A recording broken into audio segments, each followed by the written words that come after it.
Good evening, beautiful people. It's yours truly, Tammi B, coming to you with another session of Real Talk with Tammi B and Company, the show where we are recording live so that you amazing people can engage with us via the YouTube chat. So, if you are watching via another platform, and want to be part of our live conversation and provide feedback and ask questions, jump on over to YouTube at That's a Woman.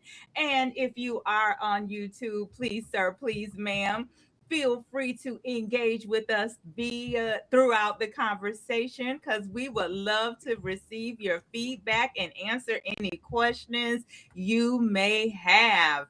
And also, if you are enjoying our conversation, I invite you to support us by clicking the like button and or sharing this with others. Also to the men, yes, the men, Saturday, August 1st from 10 a.m. to 6 p.m. in the ATL, we will be having pause, breathe, Bro You Matter, which is our first transformational conference, which is a spinoff of our Real Men, Real Talk conversation. So that will be taking place at Studio House Atlanta. So listen, if you are a male only vendor, or if you are an organization that would like to sponsor us, please email me at thassawoman, that's THASSAWOMAN at gmail.com for more information. And as always, I'm extremely grateful for all of you being here with us this evening, along with my peeps, my man, Mr. Shelly Sims. Hey, Shelly. Hello, everyone. Hello, Miss Presley. Hello. Wow, I'm loving this vibe already. I can tell you that right now. Yes, vibe and energy is everything, ma'am, everything. And which we have more good energy coming from my girl, Dr. Maya Harold, who is our advocate in the domestic violence space. Good evening, Dr. Maya. Hello. Good evening, Hey, Miss Queen. Presley. How you guys So doing tonight? good. There'll be no shrinking on this show. There'll be no shrinking on this show tonight. Yes, ma'am. I love it. I love it. Woo! That's what I'm talking about. That's what I'm talking about. And I am excited because we have this lovely queen that we're already feeling this positive energy from. So listen, let me first off, before I introduce her, our other candidate, Mr. Richard Wright, will be joining us. He had to go down to Fort Valley State today, so he's driving back. So he will be jumping on as soon as he can. But in the meantime, we have the lovely Angelia Presley, who is running for Public Service Commissioner. Good evening, Mrs. Presley. Good evening. It's so nice to be here with you on What's a Woman? That's a Woman. That's That's a a woman. woman. That's a woman. Yes. Thank With you. Thank Tammy. you. Thank you, Tammy, for inviting me. Thank you for accepting the invite. It was Hillary that connected us, and she couldn't. We had Representative Jackson.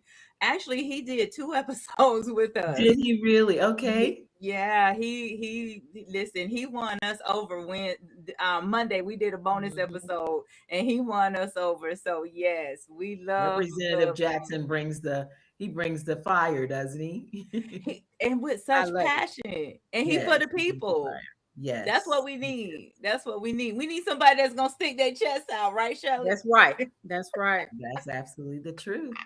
Listen, so let me tell everybody about Miss Angelia Presley. She, for over 20 years, has worked at the intersection of business and sustainability, representing respected organizations including Kroger, Publix, Ford Motor Company, Coca Cola, Cobb County Government, and State Farm. She specializes in strategic communications, community engagement, crisis management, and data driven solutions that build trust and deliver results. As a faculty member at Clark Atlanta University, she teaches students about emerging careers, economic navigation, data analytics, internship, and AI integration. She has a BA in English and advertising, a Master of Professional Studies and an entrepreneurship certification. She is also deeply committed to community service through leadership roles with Keep Cobb Beautiful, Wellstar Cobb Hospital, and the Kiwanis Club of Greater South Cobb, and as a founder of the Welcome to South Cobb Festival. Welcome again, Miss Angelia. Oh, thank you so much. Thank you so much. So I'm gonna have, I know this is always kind of awkward for people, so I have to tell you that my name is Angela with an I. Oh, it I is. just could not. I mean, my birth certificate says something, but I learned to spell it with an I. My aunt named me. And so during that time, a lot of people spell their name that way. And I've met several people. So, it's always cool. Once I let people know, you can call me anything you want. You can call me Angelia. You can call me Angelia Presselai. You can call me anything after it's Angela. But it's okay. No harm, no foul. This is what I had to tell my teacher, because she would say, "Oh no, your name is so." Because I'm an English major, and or in my undergrad, I always let people know the only exception in phonetics are names, because we're such a melting pot in the US that we come from so many different places. You never know how a person is going to spell their name. And so that's the one exception in the English language, that however a person spells their name, you're obligated to say it as the way they spell it. But I Okay. know lots of Angelas with an I also. I do. Okay. So, what's so interesting about you saying that is my mother expected my name to be Tammy. All the Uh-huh. way through school, I spelled it Tammy. But when Uh-huh. I got married and had to look at my birth certificate, I was told that legally I had to spell it Tammi. So we share similar stories. But that is Yes, too cool because when I see the I in there, of course you do like, most people. Mhm. oh But my it's all good. gosh. Oh my It's all gosh. Well, good. how are you, Queen? How you doing this evening? I am doing well. I started this morning with a press conference at the Public Service Commission.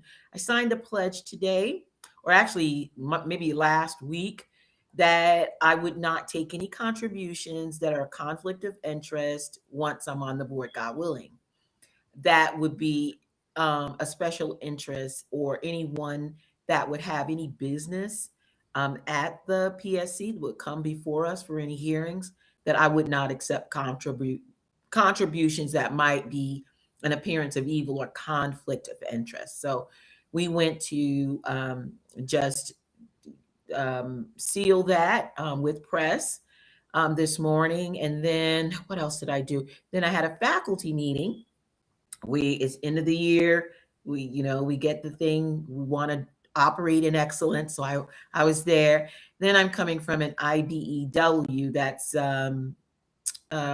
you know, labor. So I was just there. So I'm now here. Yes, lots of things going on as you campaign, as you can imagine, for a statewide race. There's a lot to Yes. do, guys. Mhm. Wow.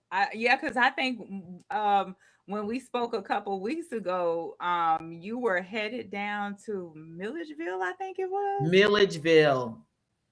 So, guys, I've crisscrossed Georgia. I've been to Milledgeville. I've been to Valdosta, was my first stop, because that's where they have that biomass plant that the commission approved. That's really bad. People are looking for jobs and opportunities, and they get approved two biomass plants with the particular matter is so fine it could get in your bloodstream. So it's not really a good job. It might be good paying, but it's not a good clean job. So that was the first place that I went. Then I went to Milledgeville. I went to Augusta, Albany. Oh my goodness, Columbus. I've been to so many. I've actually lost track of some places. So yeah, lots of places. Wow. But it's part of the journey. So definitely make sure you also taking time for you in the midst of that. I am. I get my rest. One thing I do get is sleep. I just cannot function without sleep, so I get sleep. Listen, I think I need some myself. Right now, the city was supposed to shut down this past weekend, and instead of me capitalizing, well, it really didn't. It's gonna do it this weekend. That's what I heard. I'm like, oh Yeah. man, I thought it was last weekend.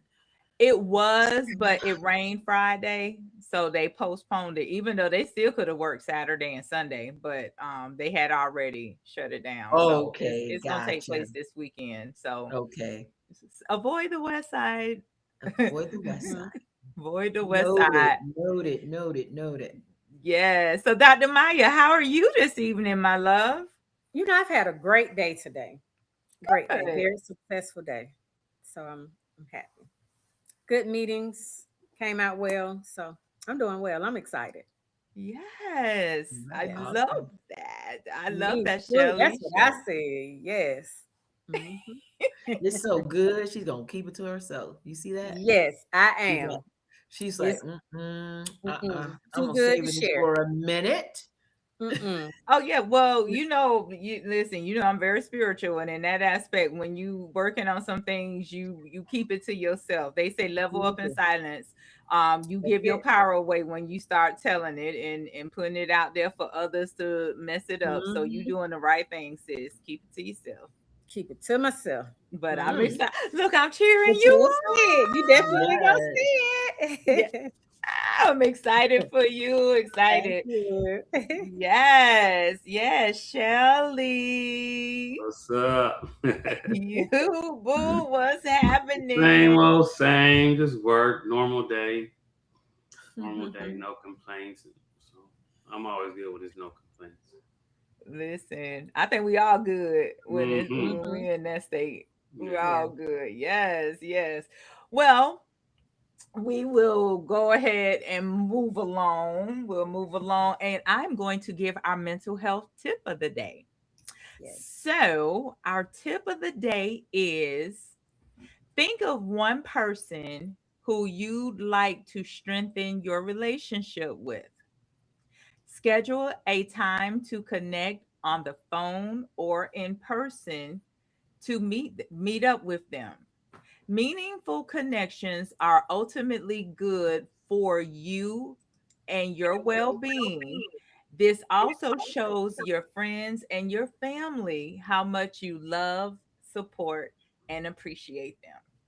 So, establishing a meaningful connection. I promise you it'll do the heart good.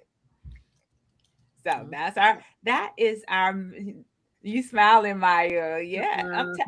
But I mean, because what we got to always remember when the scripture said it's not good that man should be alone, it's not. And that's what we're here for. We're here, what? Being our brothers and our sisters keeper. We're here, iron sharpening iron. We're a support system. And far too long, life gets in the way, whereas we really sometimes don't nourish those connections outside of our immediate households. But I'm sure there's still people in our lives that need to know, like, I love you. I'm thinking about you. I appreciate you being in my life. Just saying. So and that's keep my it right little there sometime. Yeah. Huh? I say and keep it right there. I appreciate you. I love you. And depending on if God has you sitting still for a reason. Because sometimes he'll have you in a quiet place to get you together. So You know what? I just was on a podcast last night And I was telling them that, like, sometimes you have to literally be like John on the island of Patmos, and you got to sit still sometimes and be alone. Yeah. And you I see the facial expression. Not the island of Patmos. Mhm. We have a Listen. biblical student here. Yes, ma'am. I love it. I love it. Oh, honey. Yes. Listen, I No know what distraction. John went through. But that's when, you know, your purpose is, you can hear it clearly. Because when you're in the world of distractions and noise and everybody vying for your attention and this, that, and the other, you miss a lot of things that the spirit is trying to say. You do. And that's when he, she, no gender in the spirit. When Right. when the spirit is getting to you, it's speaking. So we got to be still. Be And a still lot and of be us haven't quiet. been programmed to do that. Be still. You know that scripture. Be Master still it. and know that I am God. Yeah, but you have to be still and know it. To know Be it. still and Yep. know it. Yes. And learn to hear that inner voice. You have to learn to hear that inner voice. That's it. Cause what the scripture say, my sheep shall know my voice, and a stranger they shall not follow. So how do you know and really start really recognizing, Y'all didn't tell identifying? me y'all were having Bible study tonight. Girl, I be trying to inspire the people. Yes. Tell me that. But I'm some people here just for it. don't I'm know. here for it. Okay. Yeah. Well, you know what? I feel like this. If it's coming across, if somebody need to hear it. Absolutely. That's what I That's a feel. fact. If it's coming up, because we don't do Bible study. We do all. spirituality, but Okay. we don't do Bible study. So if this coming up, somebody is in a spot where they needed to hear what just came Yeah. up. So Yes. but And there I it do is. feel, go say that again. I say, and there it is for the There. person that needs to hear it. Yeah. Absolutely. Amen. Absolutely. Reconnect to the power that's within you. Far too long we've given away our power. It's time to pull it back in. It's with us. It's with us. Okay, so Angela, I like to give because I've come across some information. I like to give our quirky food days. So every day, believe it or not, they assign something. A lot of times it's weird and different, but it's interesting information. So the food fact for today is actually International Hummus Day. Ooh, You love hummus? oh my goodness. Yes. I've never had it. Oh my goodness. My son, since I switched over to vegetarian, is getting me into it. I can't say I love it, but You don't? Oh my goodness. I I'm tried eating all it. of it. I'm eating. I like the garlic one. I like the tomato flavor. I mean, and I'll usually get it from Publix in the containers. But so I think it's Sabra. I forget which one. Oh I know yeah, I what love. Oh my goodness, I'm a foodie, so there's a lot of foods. There are a lot of foods that I eat, and hummus is one of them. Woo, I love it. Ooh. Do Yeah, you eat hummus, Shelly? Well, no. No. Get it with I some don't know why pita you have bread. Isn't hummus corn based? It's corn, right? it's No, chickpeas. It's chickpeas. Okay. Chickpeas. I had worked in a hummus factory. I had a cleaning company, and we cleaned it. A huge old factory, and when you see how stuff is made and stuff, it kind of like, yeah. Oh Okay. wow. Well, so yeah, so far the only hummus that I really had is the ones that my son made from scratch. He be making his sauces from scratch. Like when I tell you he needs his restaurant, and he's like, no. But like so that's really kind of like the hummus that I have had. But Well, again, I wasn't really invite in the me chickpeas. over, especially if it's fresh hummus. Invite me. Yeah. But it's also National Apple Pie Day. I'm not an apple pie person. I'm a peach pie girl. I'm a Dutch apple pie. I like Dutch apple pie. But I haven't had apple pies in a long time, especially when I stopped eating McDonald's apple pies. Mm-hmm. That's the only used to apple pie love- that I would eat, but I haven't had it in years. It's been years since I've had one. Yeah, it has changed. So, Mr. Wright, we talk about just little opening things, whereas we talk about the food facts of the day. So today, again, you just heard me say apple pie and it was hummus day, but today is also National Receptionist Day, which is a day that recognizes the vital contributions of receptionists in keeping offices running smoothly and providing positive first impressions as established by the International Association of Administrative Professionals.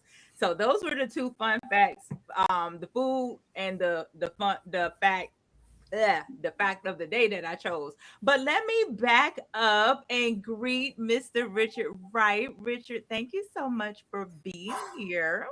Well, thank you so much for having me. I really appreciate it. I appreciate it. Not a problem. So listen, let me go ahead. I've already told you guys about Miss Angela. So let me tell you all about Richard. So Richard Wright is running for Lieutenant Governor of Georgia to be your voice. He is not a career politician. He is a leader who believes in putting people first. After moving to Atlanta in 1997 with his GED, he earned a BS in business administration, an MBA, passed the CPA exam, and studied at Georgetown University Law Center. As a business professional, entrepreneur, and nonprofit CFO, he has spent years helping small and medium sized businesses grow, create jobs, and navigate economic challenges. His platform focuses on affordability, civility, and visionary leadership while supporting small businesses, farmers, manufacturing, and strong communities across Georgia. He is committed to creating opportunities for Georgia families and businesses to thrive through practical, people centered leadership. And above all, he is a proud father, which I have seen him at the gym with his son. I've seen You seen it with Nate? Yeah. Yeah, I've seen him at the gym with his son, and he's a community leader and an advocate dedicated to building a stronger future for every Georgian. Welcome again, Mr. Wright.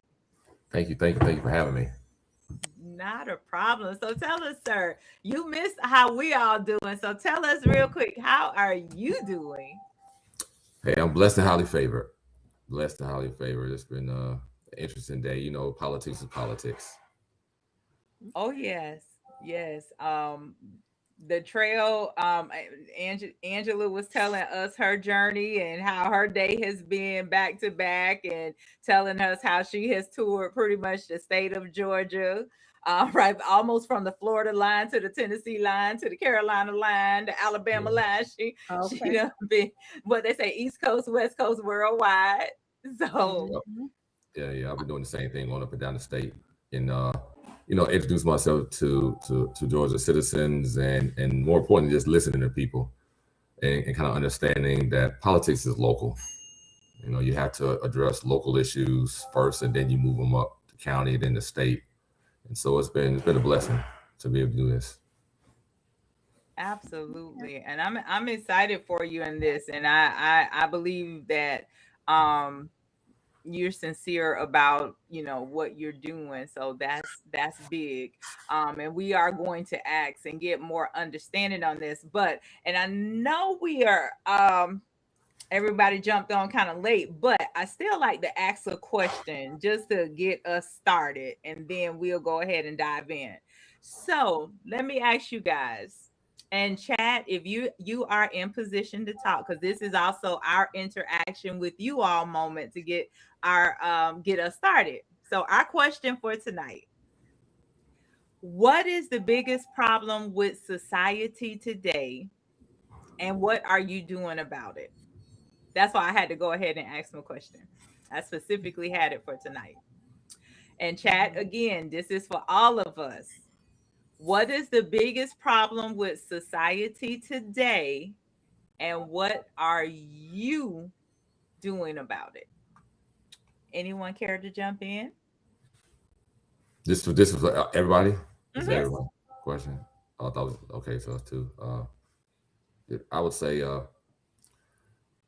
I would say financial knowledge, the dissemination of it. Worldwide, obviously, Iran is different from Cuba, was different from the United States. But just here in America, because we're in a capitalistic system, the dissemination of knowledge, I think, is a problem, and it leads to a lot of the issues we have with the wealth gap, with just a fundamental understanding of finance at a basic level for most Americans, because we don't teach it in school. You kind of got to get out here and get 2-3 credit cards and figure out interest. Nobody teaches you an amortization table. They teach you about French history, but an amortization table is needed because whenever you go buy a car, you can know the price of the car monthly with the amortization table. So you walk in there powerful, but we don't teach people that. And so, what am I doing about it? As the lieutenant governor, I have a CPA, so I understand this, firsthand. And just as the lieutenant governor, I get a chance to speak to the state, get a chance to kind of lean on local districts, local cities and counties to say, hey, listen, we need to have some financial literacy courses. I get to lean on public education and say, hey, we need to do this in elementary. My opinion, it needs to start elementary. You start about 5th grade, and every 2 years, hey, there needs to be a financial class. I believe in order to graduate high school, you should have a certain financial knowledge. So that's what I plan on doing, and that's the solution to the problem.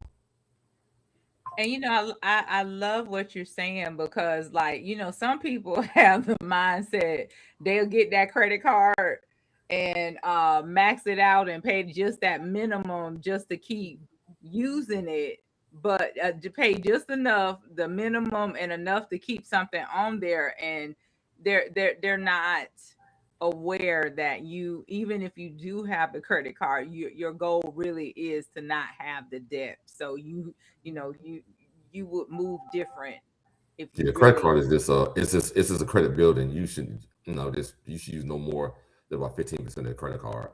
It's just discipline. This life is centered around discipline. A lot of it is, and so just discipline to stay home and not go out and party. Stay home and do the opposite of what Richard Wright did when he studied for the CPA exam. Richard Wright went to the club and failed a couple of times. He had to figure out he needs to stay home and study. So don't do what Richard Wright did. Early on in my journey to get into CPA, so don't do that. So and same thing with credit cards. It's just discipline that's needed.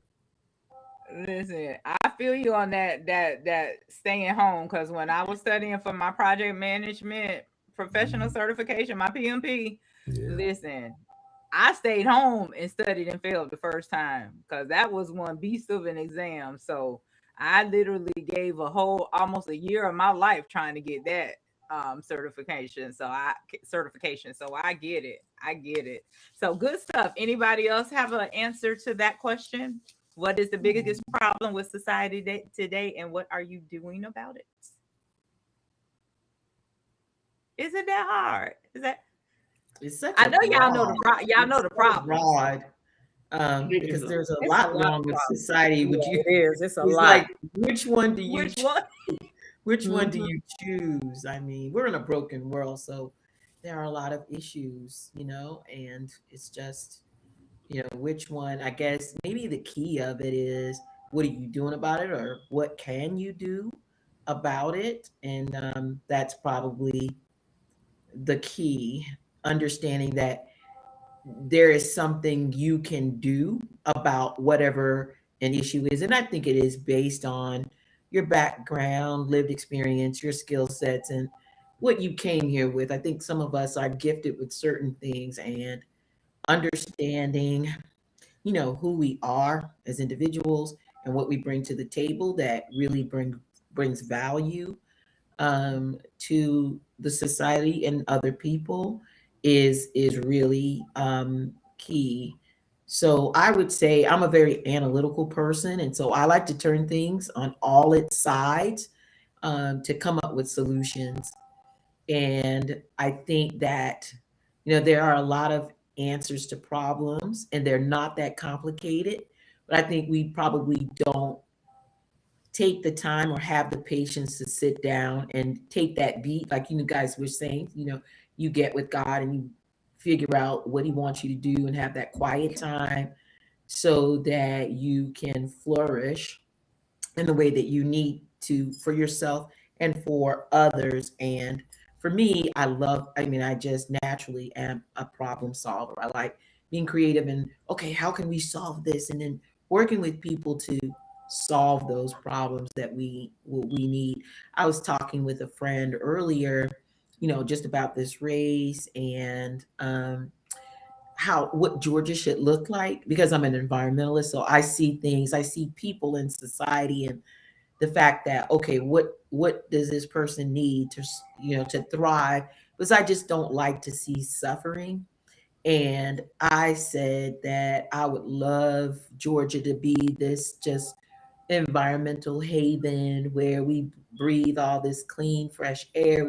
Everyone has what they need. They're stewarding their water properly, their energy, they're being energy efficient. I mean, and then we have all of these resources for food and natural products and for food. And just natural remedies, everything just being natural and in a zen-like state, that we're not just rushing all the time. I know industry is industry. Hey, I made money through industry because of corporations. I always say, hey, you need to be socially responsible, but can we do it in a way that serves every individual and just not just self, where everyone has what they need equitably? But we know where that place is. That's another place outside of here, but we can always, I think, strive to have that kind of just peace and way of living that is just good and plentiful, I would say. And so if I would say to your question, I would say maybe a lot of people don't have enough, and that's the problem. And so they're making decisions based on lack. Mhm. Nice. Okay, so I'll go next. I agree with both of them, and then I will also add we don't have enough love anymore. People don't have a respect for life, and social media. To me, they don't live in a real world, because a lot of them are so invested in what social media shows them. That's not real majority of the time. So for me, I extend love to people, um, helps them learn to have self-love for themselves. And personally, I try to stay away from social media as much as I can. So that would be my answer. I love it. And you know what's so crazy? Like I used to stay away from social media, but in this space I now have to Right. engage. But Mhm. I promise you, if I wasn't in this space, social media would not even know Tammi B exists. And I think if it's your job, that's one thing. But Yeah. it's so many people look at it to say this is gonna be my life. Yeah, no. And Mm. No. yeah, so those are the ones. Like if it's your job or work, that's one thing. But I'm not speaking about that. I'm just speaking about them living in a delusional world. Yeah, and even to the point of what you said, and Shelley, I actually this when she just talked about social media, like I was saying to her, Maya, prior to us coming on, like you and DC the other day made the statement about Megan the Stallion and Clay, and it was said that one of the reasons he did whatever he did was because she wants $700,000 a month for her upkeep to be his girlfriend or something like that. And so I went looking for sources of that, and I'm finding fake pages. So, Right. and I'm bringing it up to say you can't even trust whatever you hear on social media, because I Or haven't found Google. a credible source to validate that. But I just found messy people creating a story behind it. And so that's another problem with social media too. You can't trust what Exactly. you're hearing. And then AI, It's even worse. exactly. But don't want to go on that tangent. Right. Shells, what problem would you solve? It's so much. I wouldn't know where to begin, but I think personally in my journey, I just think it's more the kids we losing control of them. So I just keep mine in control. They're not going to be one of the kids. Yeah. Yeah. I really think we all would love to work together and be together in kumbaya, but in order for it to be together is made up of a bunch of individuals. So you have to have your stuff right before you can become right, with everybody. Yeah. So just get my family right, and stay on the right track. Yeah. Well, we know the children are the future, so and they need mentorships. They need, people with strong visionary skills that can really lead them. It used to be a time where folks was, and still is, where everybody want to be the boss. Now I feel people need to be leaders. That's what the world needs. We need leaders. So children are always a good investment. Yes, they are. I think for me, I think that spiritually, many people don't know who they are. They do know based on religious principles and things like that, but I think many have been distracted from the truth of who they really are. That when that scripture says that we're created in the image of God, I think people don't realize that. So they live in a state of reaction. They live in a state of fear. They live in a state of living beneath who they really are. Going back to that being still, because when you be still and you know that really God is in you. So I just feel spiritually people are distracted from who they are, and they really should be in a state of faith and creation versus that fear and reaction. So what I am doing to be a part of the solution is I'm having conversations like this. I'm having conversations to remind them that it's time to wake up to your true divinity. Know who you really are. So step into your power. All right. So I like to play a video. I'll just do this one because actually, Angelia, you said something that actually plays into this video. So I'm going to go ahead and play this so this will take us into our conversation for tonight. And what I'm going to do is like round robin. I'm going to ask one a question. We're going to talk on your topic, and then I'm going to ask the other because I want people to be able to hear from both of you. And I'm sure both of you can speak to this video, but let me okay. All right, let me hit the share button.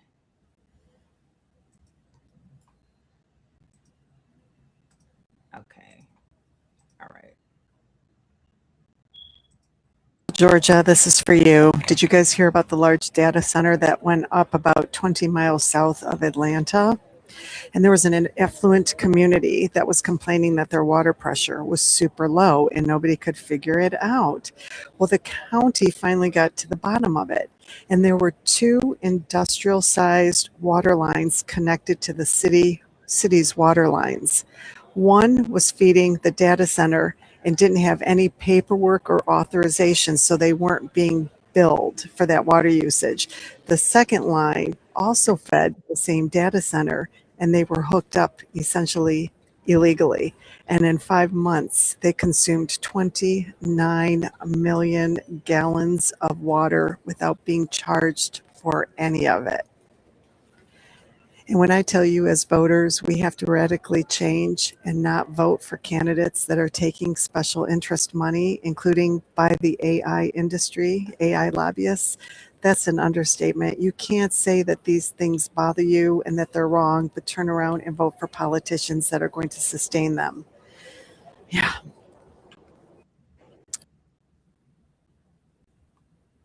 Yeah, unfortunately, that's an unfortunate occurrence.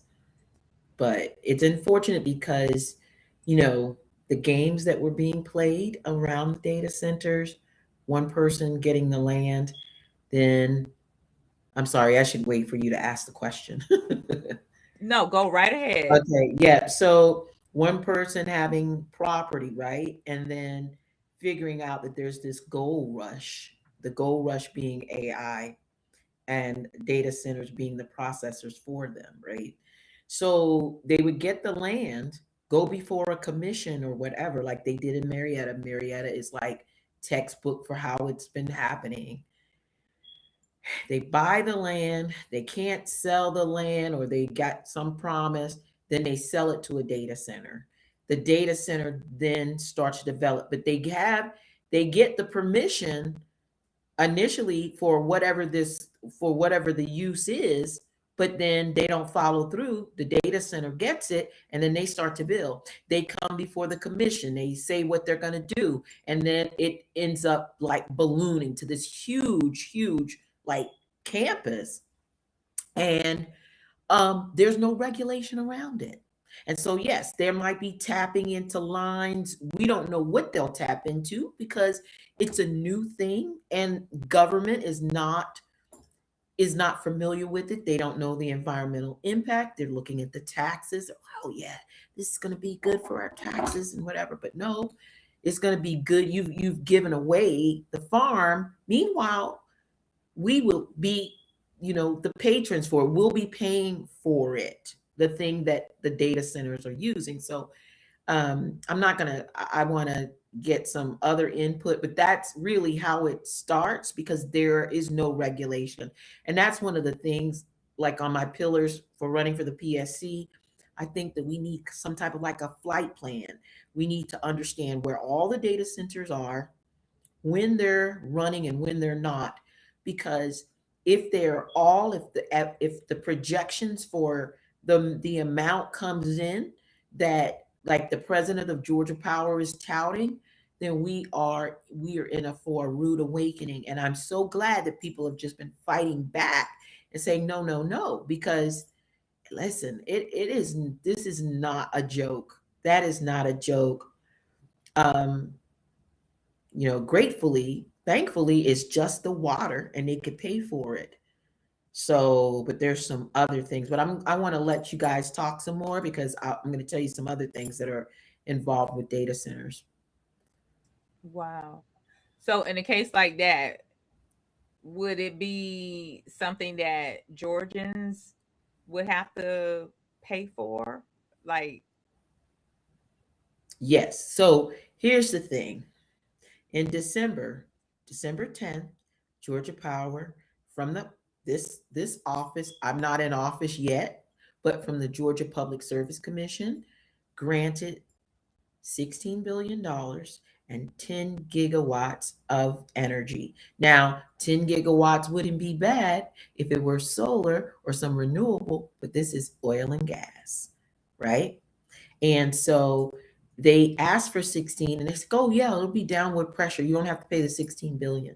But they didn't tell you that the 16 billion is alone. It's not paid up. So what it does is it's drawn out. So it would be 50 billion, right? So this body actually regulates or lets Georgia Power or gives them permission to use the types of energy they use, right? So this is for data centers. The issue is that there are no protections in that last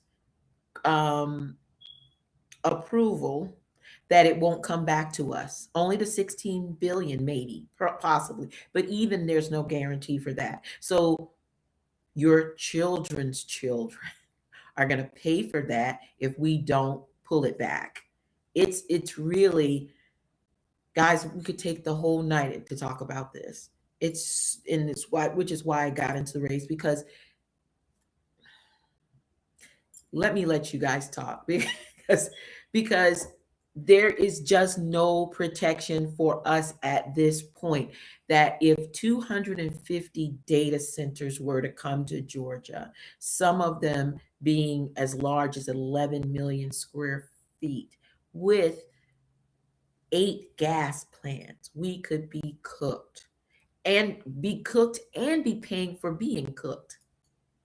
You know how you know that saying, that proverb, you drop something in the water and it's so gradual, the water boils, you're cooked before you know it. That's why we have to quickly be sure that we go to the polls and we vote so that we can flip this seat, so that we can stop these really egregious decisions by this board, because everyone is so focused on money and profit. They're not thinking about, okay, what's going to happen to the environment? And no one's at the wheel. No one's at the wheel saying, hey, this is the way it should operate. It's only a money grab. It's a gold rush. We can make some money really quickly right now. We don't care if these big warehouses are going to be stranded and you're left with the bill, because, hey, we can get this money now. Wow. Richard, you want to add to what was said? Yeah, data centers is a big issue going on right now. I asked everybody, who on this call has been in a relationship? In a relationship? And who's been in a relationship? Every one of us in the viewers. Yes. Right. And so in a relationship, what's critical in a relationship? Communication. Yes. Right. That's vital to a relationship. And so the state assembly, as well as the governor, is going to have to tackle this problem of data centers. And so what I'm going to try to do, and let me back up. The lieutenant governor is a position I'm running for, and the lieutenant governor is the presiding officer over the Georgia Senate.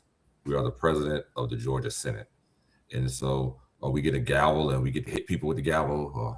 Well, we don't get to hit people with the gavel, but sometimes you wish you could hit people with the gavel. And so, we really influence legislation, and we pick committee chairs, and so it's a vital role that nobody knows about. And so what I want to do is usher through the General Assembly as a whole to the governor's desk is the Georgia Data Center Transparency and Environmental Act.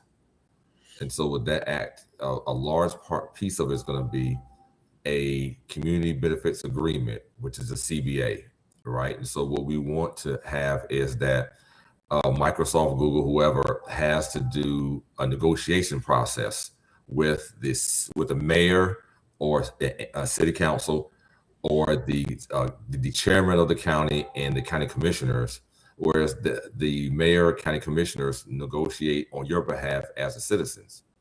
And so you can ask for whatever you want to ask in the community benefits agreement. And so first part of it is going to be is a feasibility study. And we know what a SWOT analysis is the strengths, weaknesses, opportunities, and threats. And so the S and the W are internal. Those are internal things. And so the feasibility study is going to be, I would like to see it published. If they push back, fine, don't publish it, right? Because it's an internal aspect of what Google has going on in terms of location, cash flow, and all that good stuff. The O and the T is the external. Opportunities and threats is the external, and that's going to be the impact study, right? So what we just got finished talking about is what happened when they weren't paying for water. We would have known that if a third party did a impact study, wouldn't we? Right? And so that has to be published publicly. That means that the citizens, the community, and the environment, where the data set is going, must and be able to read and have the information disseminated to the public through what's called an impact study. And so that's what needs to happen, right? We don't have the communication. And so, that's a huge part of it. And I'll go right quick. Another piece of it is the environmental aspect of it is after you do the impact study, I know what tax credits I need to offer for the impact on the community. And so if we're affecting the grid, and we're affecting, water usage, then they need to pay for it. But if you don't know what they need to pay for, then they can't pay for it. That's what the impact study is so important in. And data centers, they get a sales tax exemption for equipment that they buy. I know nobody knows about, right? So you go buy some stuff, you got to pay sales tax on. You buy the same equipment. They don't have to do it. Governor Kemp vetoed the bill last time. It amazingly passed through the assembly, which is a miracle, and he vetoed it. And so what that does is say that, hey, they get to buy their equipment sales tax free. Well, what happens when you don't pay sales tax, right? That means that the environment isn't getting those tax dollars. Yeah. All right. So part of the bill would be to rescind the sales tax exemption.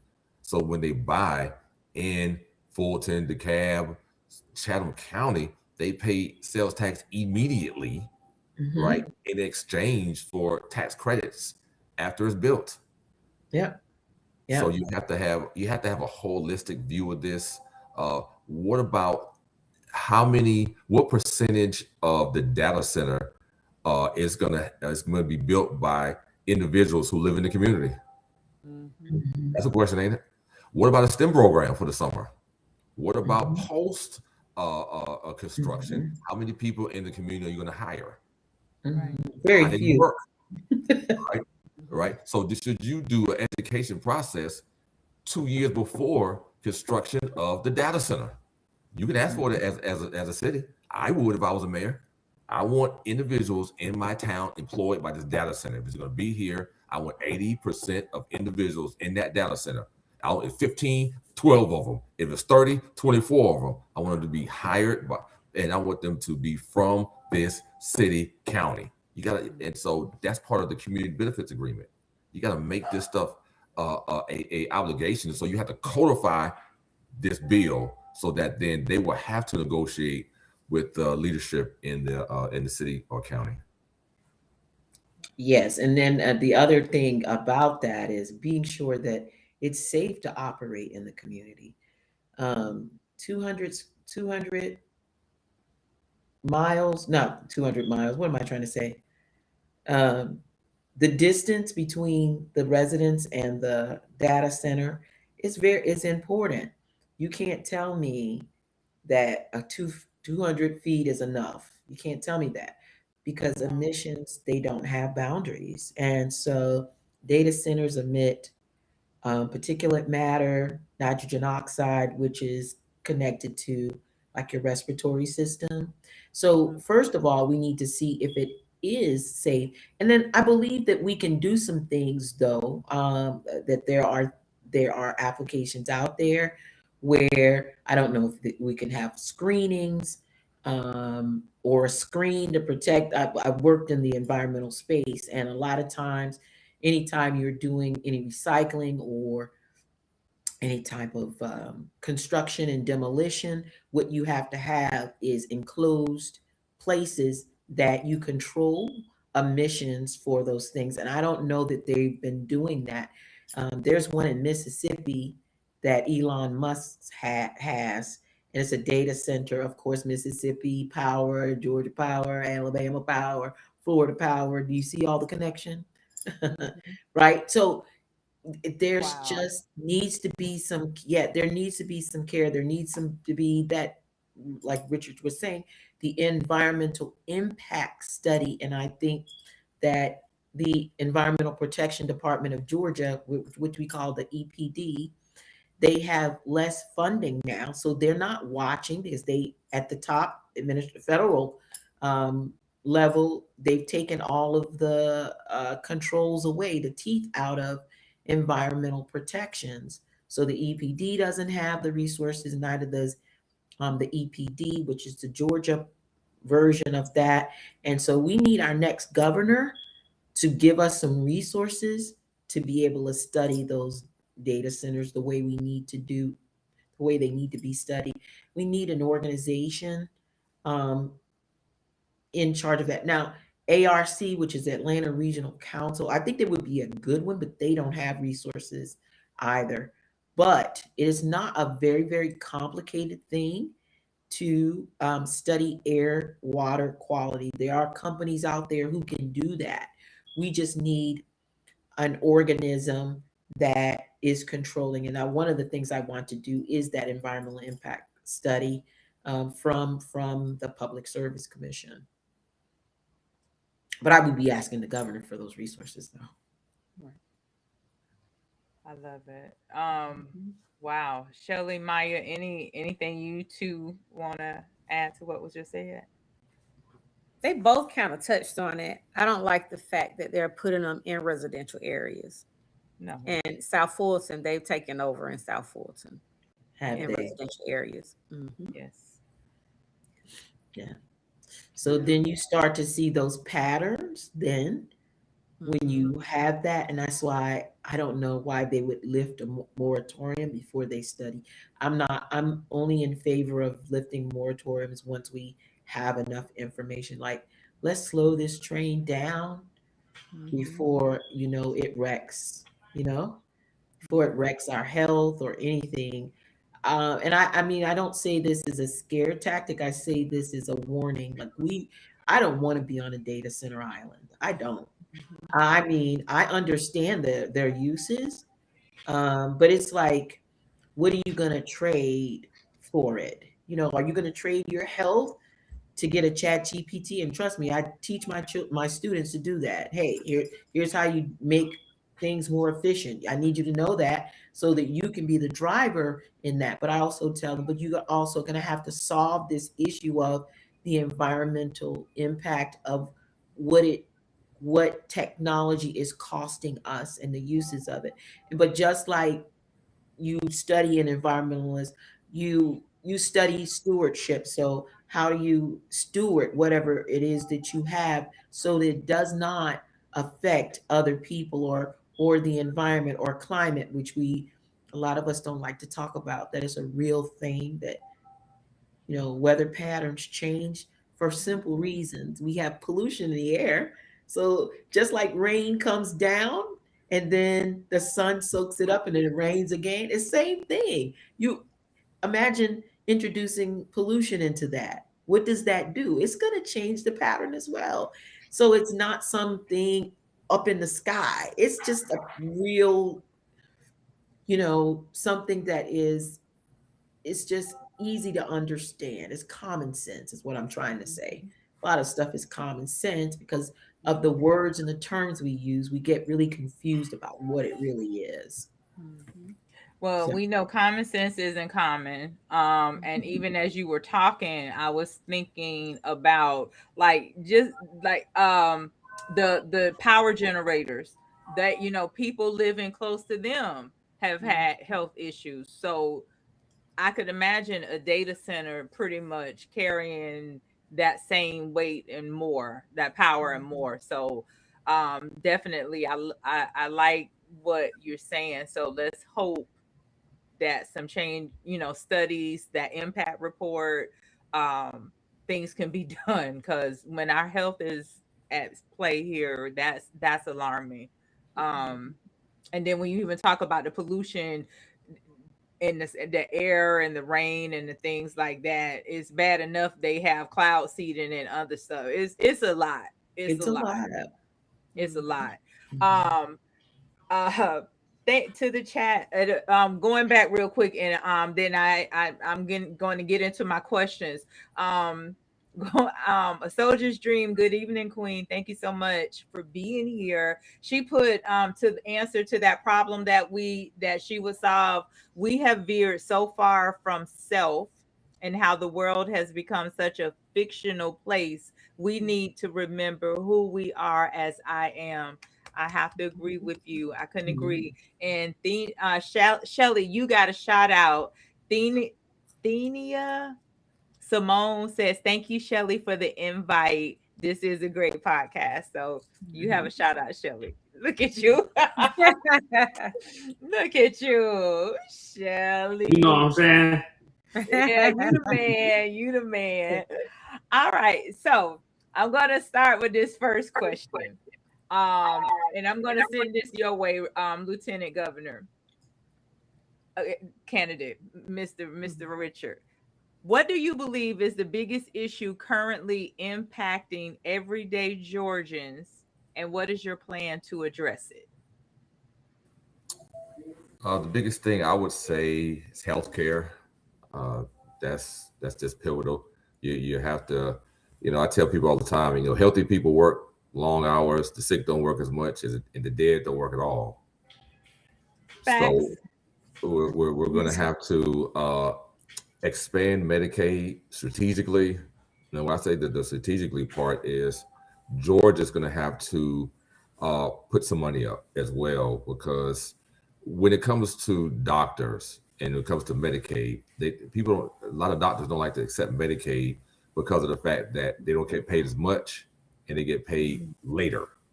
That's a double whammy. And so, for all those business people out here, we know how important cash flow is. Cash flow is king, working capital is king. And so, I can't pay my nurse from $1 that I get paid in March when she's working in January.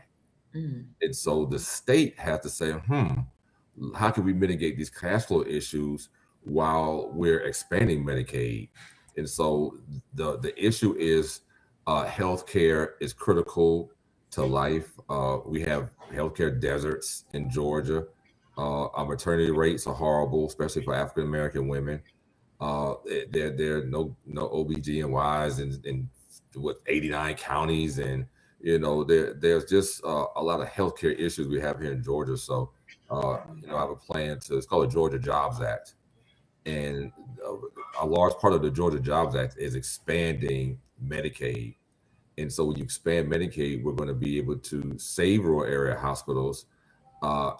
We can build rural area hospitals, and also we can build the ecosystem around the hospital. So we're going to add about 200,000 jobs over 4 years by doing this, mainly in rural areas throughout the state. And so, I think that's the number one issue is healthcare, and that's my solution to it is the Georgia Jobs Act. I love that. And look, I bet they say, girl, you love everything, but I do. I do, because I'm a person of love, as Maya talked about. But no, and one of the reasons I really love hearing you say that is because Representative Derek Jackson, I mentioned earlier, has been on here twice. And as recent as Monday, he was back with us on Monday. And that is one of the biggest focal points on his candidacy, healthcare. And he mentioned what you just said as well. The maternity mortality rate is at a high, the lack of healthcare throughout a lot of counties. And so it definitely was refreshing to hear that you guys are on the same page with that. But I'll open Shelly and even Angela and Maya, if you guys have a question based on what he said, you all are one of you are welcome to jump in. I have a question. So with expanding it and trying to get the state to pay for the difference in Medicaid, how would that affect us that have personal insurance? And the rate of insurance that we pay is expensive with private insurance. Is it a way that we can get that down to make it affordable? Two things. I think that once we have a strategy towards the expansion of Medicaid, as well as the state, chipping in with some of the surplus money. Let me back up again. Georgia has about $15 billion in surplus, right? Some of it's restricted, some is unrestricted. And so the non-restricted part is about $8 billion. So the governor has that access. He can buy Snickers if you want to, with all $8 billion, right? And the assembly doesn't control that. So what are we going to do with that $8 billion, right? That's the question. And everybody wants a piece of it, right? But we have to prioritize how we invest and what we invest in. And obviously healthcare is one that needs to be invested in. So with the expansion of it, we're going to have more doctors, because part of the Georgia Jobs Act is to realize that we don't have doctors and nurses in certain areas of the state.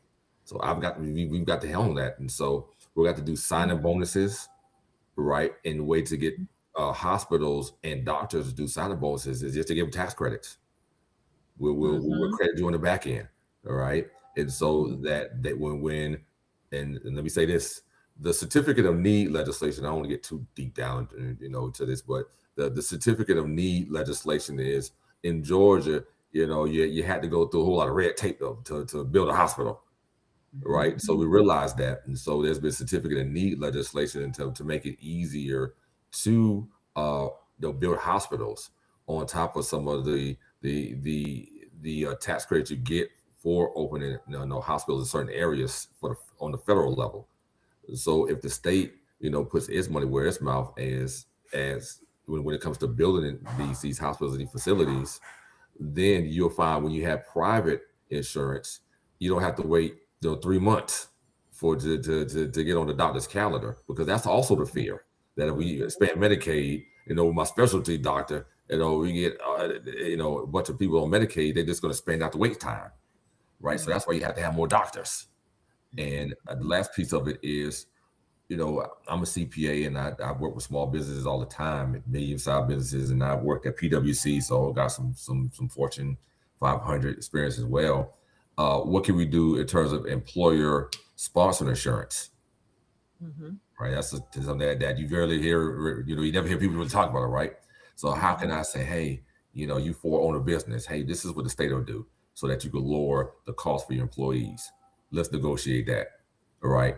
And so that's what you have to have in a lieutenant governor, somebody who has experience in the business, but also, has been a person with real life experience. So while you're running, and if you win, is that something that you guys have on your calendar to do with private insurance? Has it been a thought? Have you talked about it, or it's just more concern of Medicaid? I'm not going to lie to you. I don't want you to. I want you to be truthful on this show. The Georgia Senate is 56 members. The Republicans have 33 senators. The Democrats have 23 senators. I am a Democrat. The math ain't mathing, right? And so part of this job, the critical part of this job, the critical part as we move up in any aspect of life, is emotional intelligence. You got to have it. And part of emotional intelligence is self-awareness. I've got to be self-aware to know that I don't have the numbers. So I can talk on this show and say, we're going to do this and that, this and that, this and that. Even as the governor, we don't have the numbers. There is 180 House members. 99 of them are Republican, 81 are Democrat. So the numbers ain't there either, right? So I've got to have the emotional intelligence and the self-awareness to be able to say, where can I get the win easy?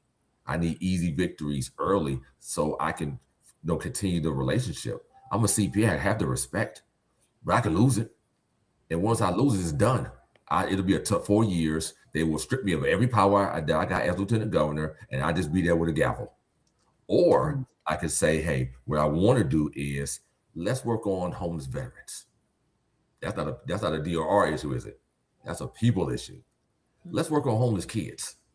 Let's do that early in our relationship, right? So then I could come back and say, because the Republicans are teetering on this, because rural area hospitals are closing. They're teetering, and I know they're teetering, right?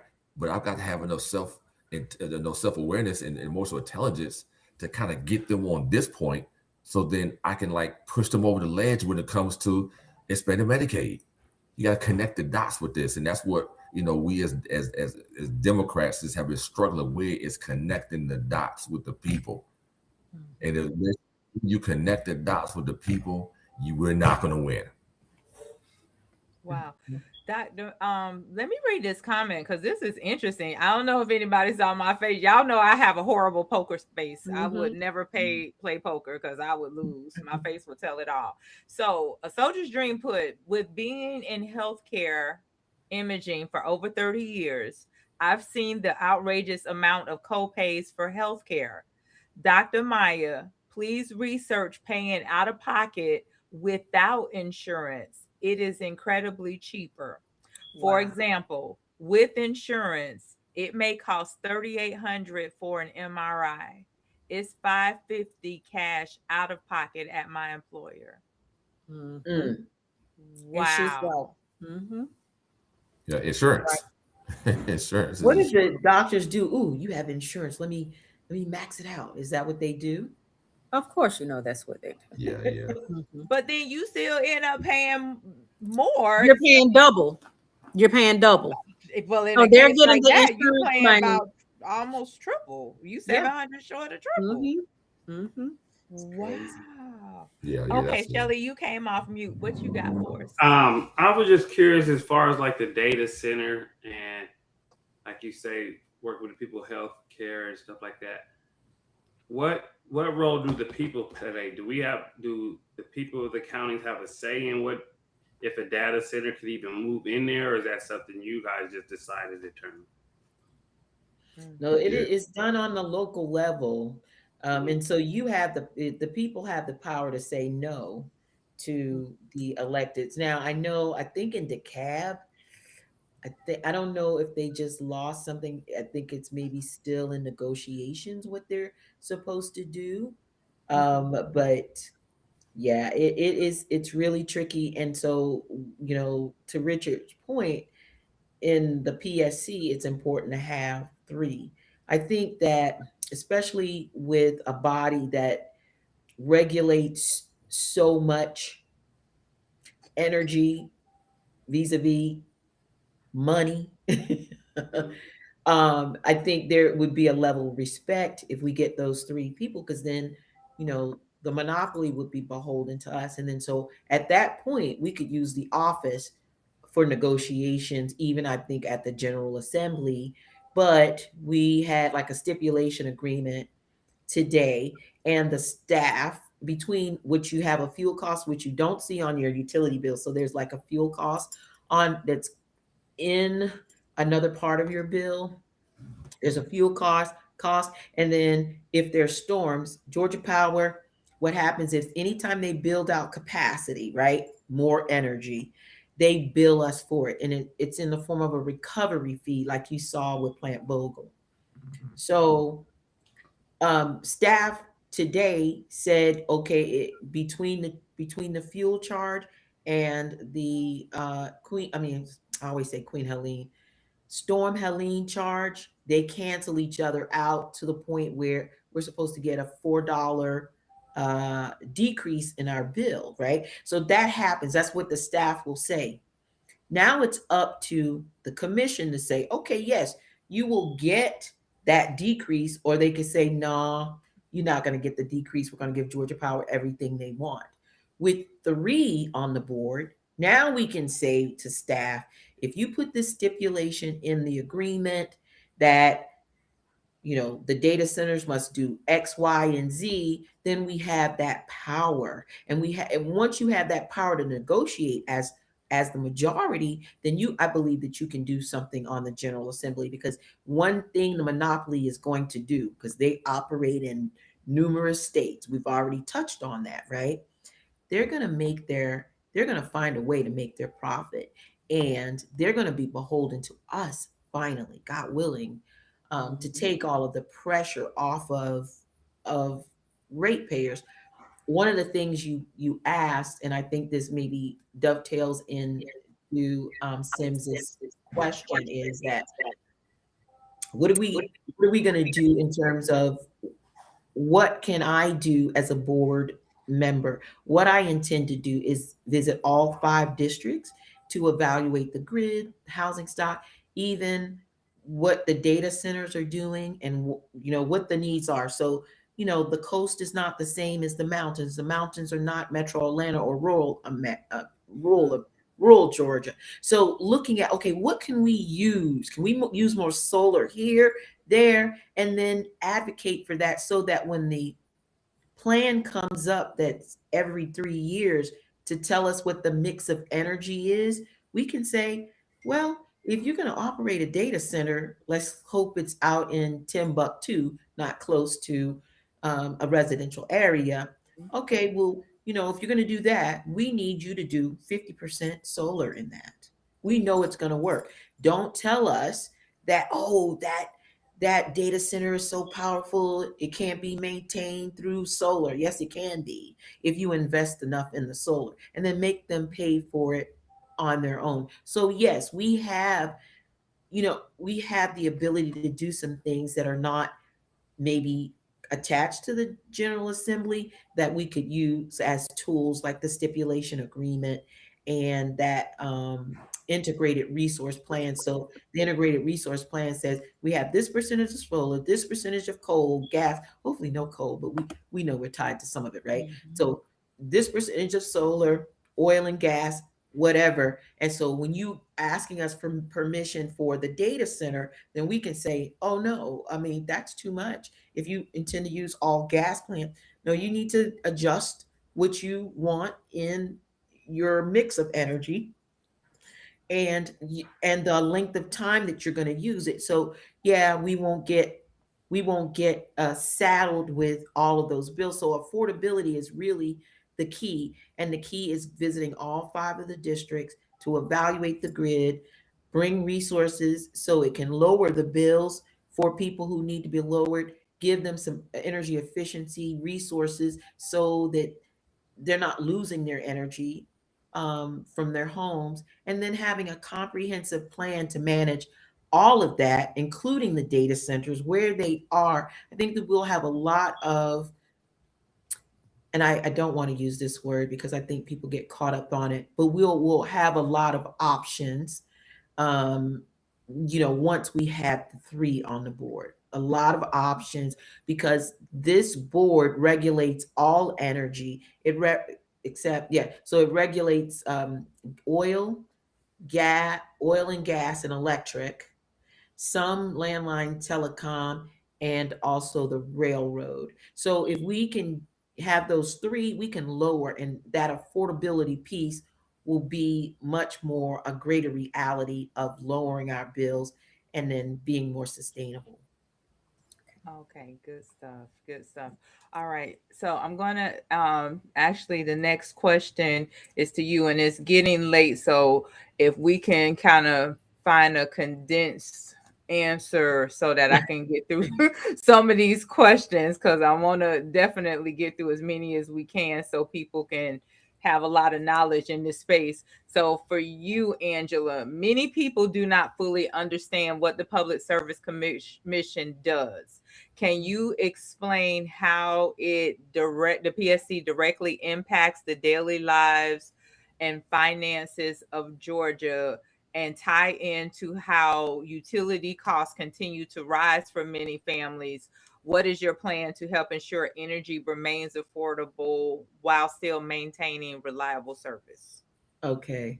And I essentially just explained it. So the PSC, the Public Service Commission, regulates energy, the type of energy that you use. Mm-hmm. Oil, gas, electric, some landline, telecom, and the railroad. So that integrated resource plan that comes up every 3 years determines the mix of energy, the types of energy that's used. Then there are rate cases. So the rates are like, here are we going to set as rates based on what we see the need is from commercial, residential, small business, anything, right? Here are the rates, and here are the recovery fees. So what I plan to do is be sure that those commercial uses, they pay their own commercial use and they're not passed down to us. Remember Plant Vogtle? Plant Vogtle is like, 4 nuclear reactors. The 4 nuclear reactors only disperse like 4,400, I think 4,400 kilowatts. It's a 1,100 per reactor. That's not a lot of energy for $38 billion. But the Legacy Commission approved that, so we had to pay $38 billion. That increased our bills because of the decisions. So I plan to make decisions, which is why I plan to have the comprehensive look at the grid and the housing stock, so that we can look at areas where we can save money and provide assistance so that people do get to lower their bills, and then use solar and battery storage because it's so much cheaper. We love to call it hot Atlanta, right? Because the sun is always shining in Georgia. So we can store energy in a battery.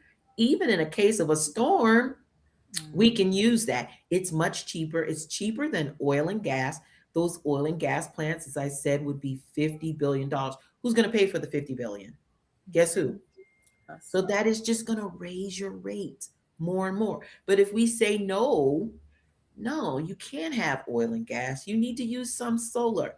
Then that way you're not going to have those same rate increases. But not only that, what's going to lower your bill if we get more solar and battery storage is cheaper.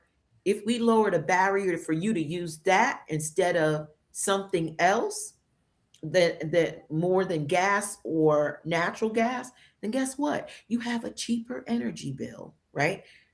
It doesn't cost as much. The source is what is raising your bills, and this is the key piece. The reason Georgia Power raises our bills so much with oil and gas is because it's not even profitable. So because it's not profitable and they're paying their shareholders 12% return on equity, which is baked into our bill, they have to make up for it some way. So they're touting, oh, oil and gas, yes, it's plentiful. Yeah, and you're not even really being profitable. That's why you need us to fund you in that scenario. So we have to be sure that when they come before us, anyone who comes before us and they're asking for approval for energy, that we make really prudent decisions that are not going to come back to haunt the ratepayer, which I am one of them too. I remember Plant Vogel. So that's the job. The job is the type of energy that it's going to lower your bill. The not passing someone else's bill onto you, and then regulating those data centers, which we're not really regulating them because they are a pass-through of Georgia Power. Georgia Power is the entity that comes and asks, hey, we got these customers, we need this and this, and what we do for them is impacting your bill. Okay. Sorry, that was long-winded. Good, This is but the professor. I have to be sure you get it. Learning.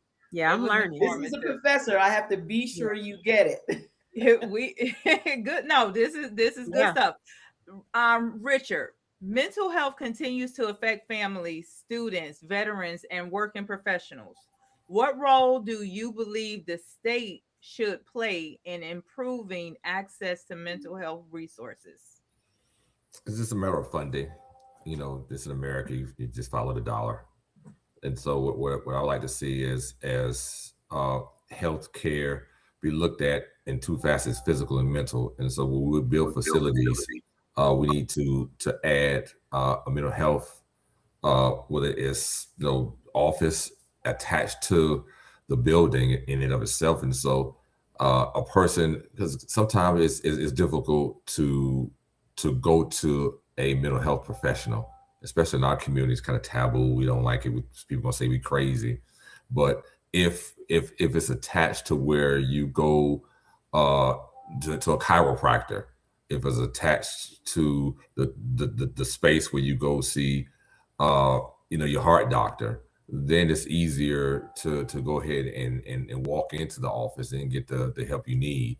And so it's a huge issue. A lot of times the jails are full of people who really just need mental health evaluations and treatments. And so let's not make our jails the biggest mental health provider in the state. Let's make mental health a priority, and let's fund more of it in the state. So it's really a money thing, to be honest with you. Okay. Because So putting them in jail is not solving the issue.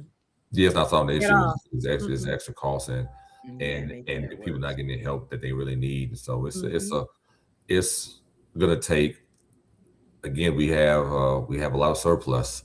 So what are we gonna do with the surplus? We can really pivot our philosophy towards individuals with mental health issues and start solving them, so we can become a state that's known for our mental health capacity and our mental health treatment, and we can do that with the surplus we have. I feel one way to get rid, I feel they could stop charging a state tax. Like, make a choice: sales tax or state tax, and just charge us the sales tax. We don't need to be charged both. But so let me ask you this question too. Let me move to this next one. Many people feel disconnected from government and unheard by elected officials. How would you rebuild trust and strengthen communication between leadership and the community? I think you have to vote.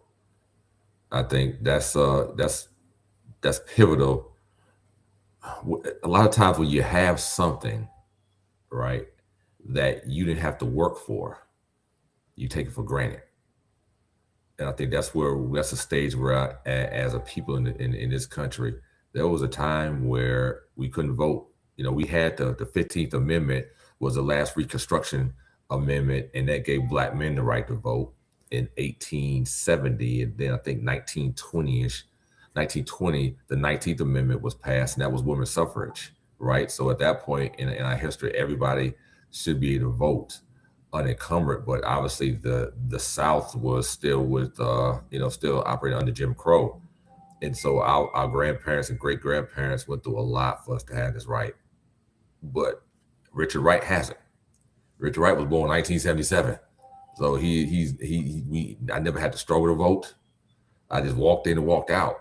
And so we're at a point in history now where, people are trying to take the rights back. They're trying to roll them back slowly but surely.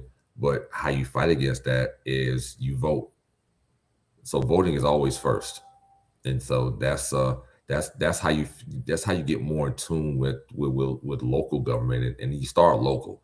If you look at the voting rates in our cities, you have mayor's races with 25, 30% of the registered voters vote.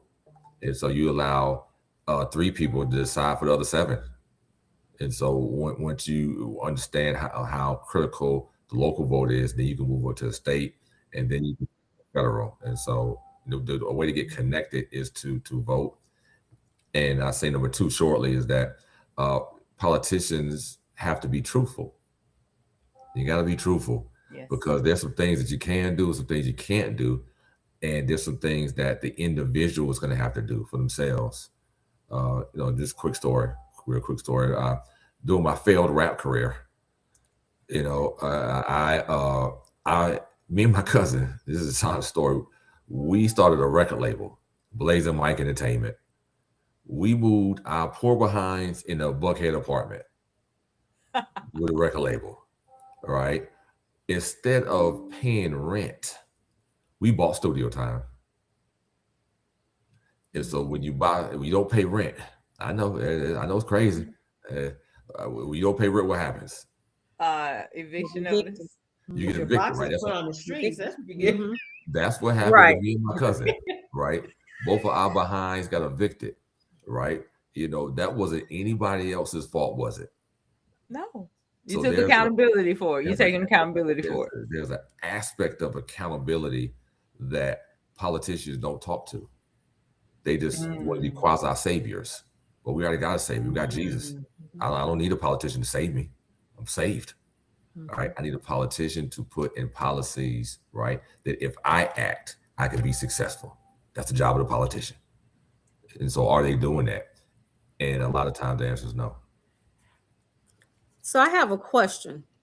Even in voting, it's still a lot of people that vote, and there's some that don't vote. But still, how will you connect with the community outside of voting? I'm saying with the people. We're putting the voting aside. How will you connect with the people in the community? let's use a quick example, right? We live in, well, I don't know if all of us live in Fulton, but we go through Fulton County, right? And we know that there's a disparity in North Fulton and South Fulton.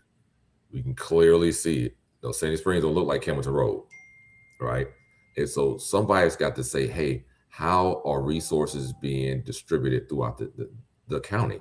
In other words, dollars need to come down the district, all right? And so by doing that, Richard Wright can say, hey, what I want to do is I want to have a inter-county business association, all right, that we talk to Sandy Springs, because in Sandy Springs, 1 out of 5 people makes over $200,000 a year. It's 100,000. There's 100,000 people in Sandy Springs. So if Richard Wright backdoored and say, listen, let's bring $4,000 per 20,000 people. That's $80 million. That's coming down the district to mostly African American businesses in Southwest Atlanta, Union City, and throughout this South Fulton County. That'll solve my jail problem. So then Richard Wright can say, hey, the businesses need technical assistance. They do, right? Because we're not born with investment bankers as parents. So Richard Wright knows, hey, I've taught classes before. I've taught classes on P&L, balance sheet, counting, taxes, all that good stuff. So that I can lead the charge on a critical aspect of this life, and that's called knowledge. So I can have Saturday classes and teach them myself. And so that's how you stay connected, is that you go into the community, you stay in the community, you hear the community. And so that's just one aspect of my plans as the lieutenant governor, staying connected, not only in Atlanta, but in DeKalb and Valdosta, in places where we know the poverty levels are extraordinarily high, especially for African Americans. So will I be correct to say the way that you will connect with the people is just to have a class that you teach? Is that what you're saying? And so if you don't attend that class, then you won't connect. That's part of the connection, right? Another piece of it is just being a state official with a local ear. You can show up to no city council meetings. You can talk to the mayor, right? But then you can also go in the community. Like, to get this role, I'm gonna have to talk to the community. That's the only way to get this role. Because that's my question. I was asking about you. No one else, what no one else will do. Yeah, I was just speaking of you. Yeah, the only way to get this job realistically is to connect with the community, and that's both urban and that's both rural. All right, and so you have to be hands on the ground, and you have to have communication with people, but also you have to digest information and kind of use my expertise in saying, hey, this is how we handle our, for instance, I don't want to get too long-winded, but when it comes to small businesses don't like to hire because there's a payroll tax. Mm-hmm. All right. How I know that? By being a small business and talking to every small business, because I do taxes. So I do their taxes, and they hate to hire because I got to pay extra 10%. So that 15 out loud person is going to be $1,650, and that's before any benefits given to them. Right. That's cutting into what? My profit. Mm-hmm. And nobody gets in the business to be average. You get in the business to be wealthy. That's why you go. That's why you take the risk, because it's not as risky to go to a W-2 job, a 9 to 5. Mm-hmm. Right. And so just having that knowledge and just be able to kind of hear, the community and also just work on my past experiences, because I've been in the community. I moved down here, like I said, with a GED. I did a lot of stuff that was crazy. That just didn't make good fundamental sense. And so I can have a conversation with somebody. I stayed in Extended Stay Hotel. So I can talk to you about staying in the Extended Stay Hotel. I can tell people that when I was in the Extended Stay Hotel, I didn't pay the rent that the apartment I got kicked out of, it gets on your credit, right? And so I couldn't get another apartment. So I had to go and Extended Stay. Instead of paying the apartment off so I can get out of this Extended Stay, I went and bought a Lexus. Mm-hmm. Yes. So I've done a lot of stuff. So it's hard to kind of I'll just say I've done a lot of stuff in my youth that I want to have a fundamental conversation with people, and we can sit down and talk about it. So that's the connection that one of the things that keeps me kind of grounded in this life is the decisions I made. So I don't have to judge you, right? As a person, I'm gonna judge a decision. Because you supposed to say, Richard, why did you buy a Lexus? Why did you just what was your mindset? Help me understand that decision. And there'd be nothing wrong with you asking me that question, because I should have an answer for it. Like I wasn't thinking. Wow. Maya, Pastor Mary said, great question. How will you connect with the people? So, and definitely she agreed with you, Richard, on vote. Okay, so let's see. Angela, you answered almost all my questions. I'm so thorough. You are very thorough, Queen. You are very thorough. So let me shoot this one back at Richard. So, Richard, what do you believe is the biggest issue aside from healthcare? Because you did talk about that. Well, let's see. You did kind of address that one too. Y'all getting ahead of my questions. But Go I did ahead. want to. So, a question going back to healthcare, and you mentioned doctors, that you guys we're needing more doctors here in Georgia. And so I have a lot of nurses and a few doctors that are clients, right? And a lot of them, well, not a lot of them, all of them state that Georgia do not pay them well. They don't pay them enough as if they was to go to other cities. And a lot of them work in hospitals in other cities now because they say the pay is not worth it. A lot of them say they don't get health care in the industry. And so they go to other states to work because they're paid their worth. Yeah, I think it's a cost benefit analysis, right? Not to get too technical with it. It's, hey, if I can make an extra $25,000 in Virginia, if my cost of living only goes up 10, and that's $15,000, all right, that I'm approved by just moving to Virginia. And so how we attack that as a state, we may, I feel we could do a lot of workforce housing, especially for early nurses, early doctors, where we can provide housing, at a discount cost based, with the state paying no percentage of it. Also, the hospitals, businesses, hospitals included, they just love tax credits. You just love them, right? And so when you craft tax policy around, attacking the hiring process, right? If it's you give a sign-up bonus, we'll give you half of it as a tax credit. So you're really only paying half. So in other words, if you say, hey, nurse, doctor, we're going to give you a $15,000 sign-up bonus. If I can know that I'm going to get $7,500 as a tax credit on the back end, I'm much more likely to do that as a hospital. And so I think those are some of the things that we're going to do a lot, because getting someone to live in rural Georgia is not easy, right? People love Atlanta, you love Metro Atlanta, but to get somebody to go into deep rural Georgia is going to be difficult. And so it's difficult in the city of Atlanta because they don't like to pay in the hospitals. So and as much, because I think here in Atlanta the cost of living is going up. Like if the cost of living is outpacing, the increase in salary, that's the problem with Atlanta. That's the issue. I live in Atlanta since '97. I remember my first apartment was $495. I stayed at Dunwoody, and this was 2012. I stayed at Dunwoody for like $800. I remember an apartment that I stayed in. This was 3 bedrooms, 2 baths. And it was nice. It was $895. This was in 2005. I moved in with someone, moved back out, came back to the same apartment complex, and that in the 2-bedroom was like $1,295. So I lost a bedroom and gave $400 more a month, and that was in 2016. And so the cost of living in Atlanta has skyrocketed. There's issues with private equity, and that's an issue that probably maybe a question somebody asked, because really private equity is something that most politicians really don't know about, and so they give you a broad kind of answer. We're going to stop it. Well, how are you going to stop it if you don't know what it is? And so that's another issue in Atlanta, that 30% of the homes are owned by PE, and so we're getting to a point where you can start really looking at some antitrust issues, because you control that much of the market, then you can set the price the way that you want to set the price, and becomes monopolistic. And so, I think the state needs to handle that.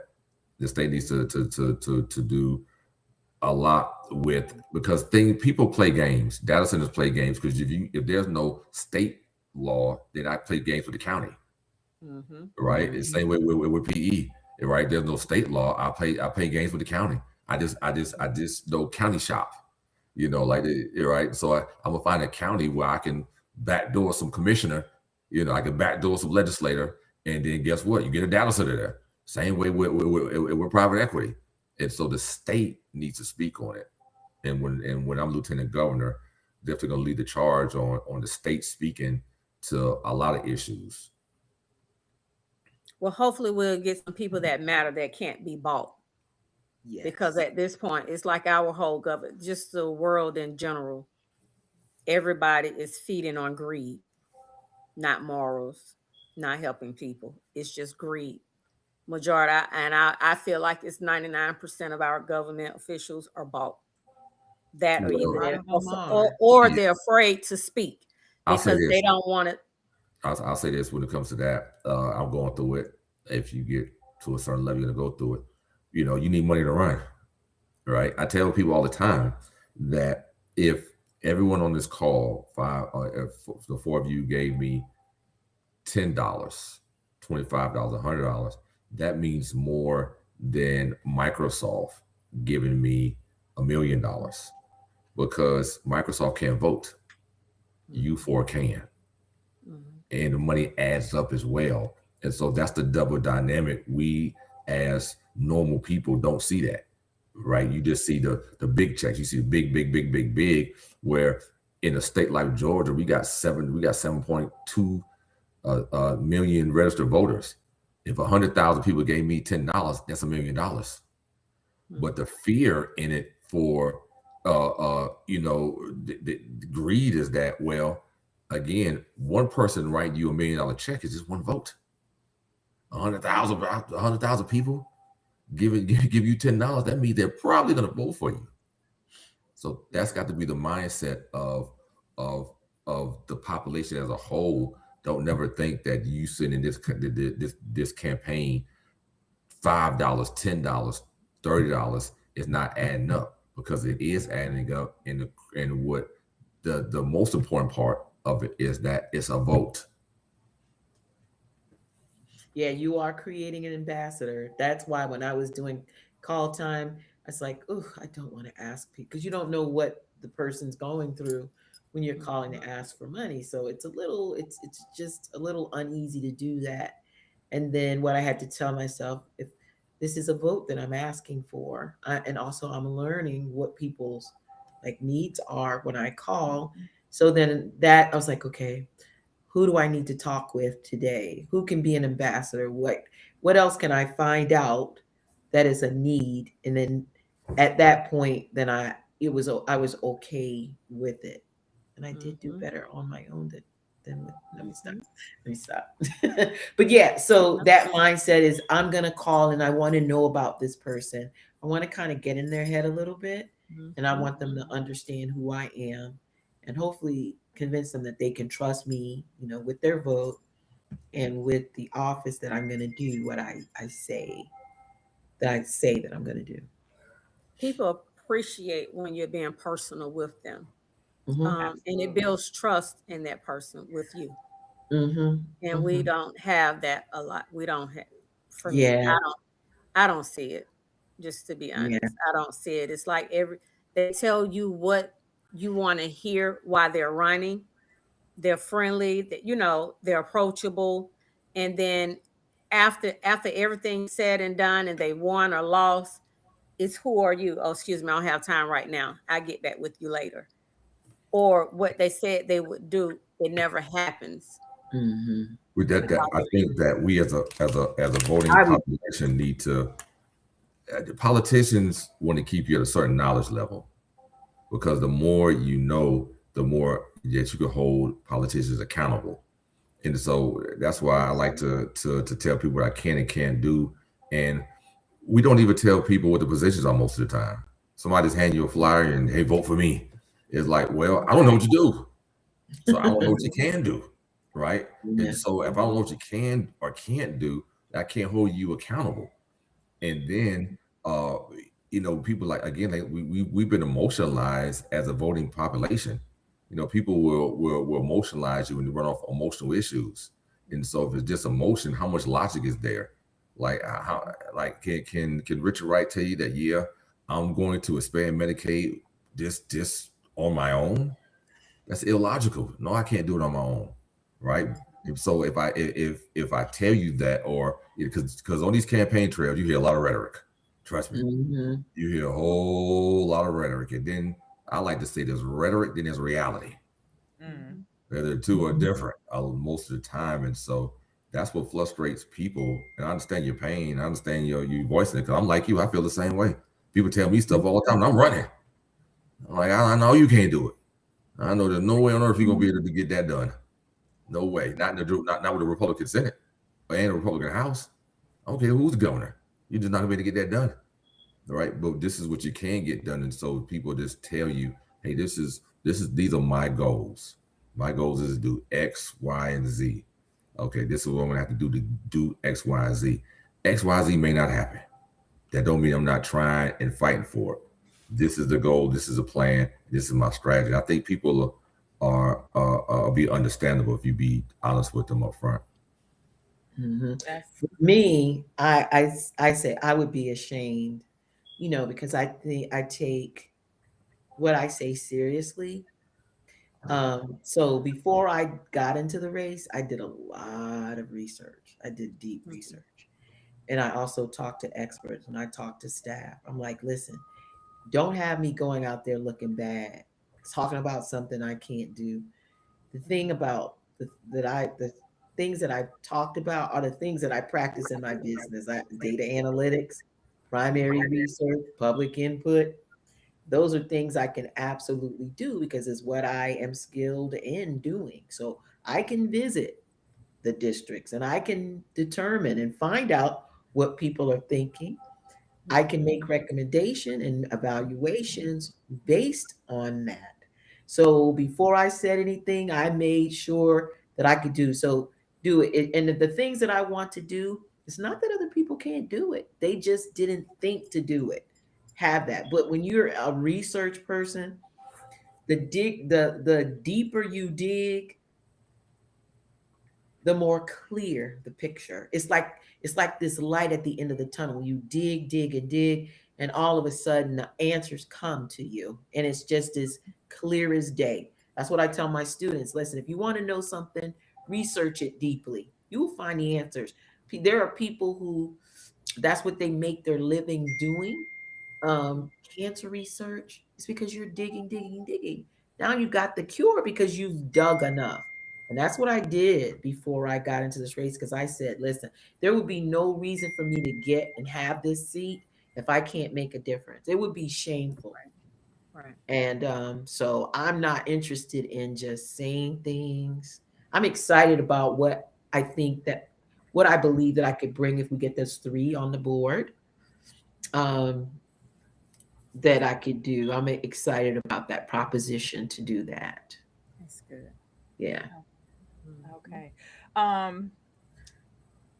I do want to ask this last question because I really want to hear what Richard has to say to this. I do want to acknowledge what A Soldier's Dream put in, because I cannot agree more. We need to remember our power as a people. They don't want us a thinking people. So it's important for us to think. On our Wisdom Wednesdays, Miss Sylvia is always talking about critical thinking. So it's so important for us, which this last question, and then we'll go ahead and bring it in and I'll get final thoughts from everybody. Shelly, I saw you came off of mute. So well, go ahead. You got something. No, go ahead, Shelly. Now I'm kind of upset with my question. I just want to ask Angela, and please don't charge it to my heart, charge it to my age. But you're running for what now? The Public Service Commission, the utility regulator, regulating your utilities. Okay. So we need you. We need her. We do. Yes. Yeah. Yes, we do. Cause Okay. And yeah, she's because very over the thorough. Yeah, because Yeah. she hadn't said much. So I need to know what's going on. Mhm. Yeah, she's yeah, very because over the thorough. last And couple she has- years, it don't make no sense how no, it's I yeah. went from a 3-bedroom apartment working from home all the time to now being in the office all the time in a 2-bedroom apartment. My utilities is It's like more. much like way higher, and I'm so confused at that. So Mhm. confused. What Because happened is that anytime Georgia Power builds capacity, they repair the grid. Remember, they're the distributors of power. They're distributing the way you use power, your gas, your electric. They're distributing that to your home, and so that costs money for them to do it. The problem is they use the most expensive. It's almost like, I need a car. My budget is for a Honda, but I want to ball out and I want to get a Benz. You know what I mean? So now, but I'm making decisions. They're making decisions based on what they want to make in profits, not what you can invest. It's almost like it's an investment kind of a thing. They give you power and you pay for that power. Their shareholders are also giving them money to help build out that infrastructure so that you can get power. Instead of using something like battery storage and solar that's a cheaper, they're going to use oil and gas is expensive. So they're giving it to you and they're saying you got to pay for it though. You could use the battery storage and the solar. It wouldn't be as much. Your bill would be lower, but they choose the most expensive. And that's how your bills get higher. And that's why we have to change that. It's like, no, don't give them the most expensive. This person cannot afford this investment. Richard knows this. Finance 101 says that you do not invest in anything until you can save at least 6 months of your income. Then you can invest because that's your emergency fund. You never know what's going to happen. You can't tie that up in long-term investments, right? Because you don't make enough money and haven't saved enough money to do it. If you don't make enough money, you can't save enough money. So if I'm not making enough money, why would you invest my money in something that I can't afford to do? I'm barely able to make have groceries. This is true. I'm barely able to afford my medicine, and you're going to invest it in something that's going to make you money without my permission? Or when I go up there and I say, don't invest in that, because we have a lot of environmentalists say, hey, that's an expensive investment. Don't do that. We can't afford it. They do it anyway because they're only concerned about profits, that 12% return on equity that the shareholders are going to get. So they are really concerned about their shareholders and their profits. And so you are paying for their profit in your bill. But only thing is, most people can't afford that. Well, nobody wants to invest in something that's not going to benefit them. Utilities are a necessity. They're not a luxury, but they're making it a luxury. So we've had 6 increases because they've chosen the most expensive power that they can use to give you power, to distribute power to you.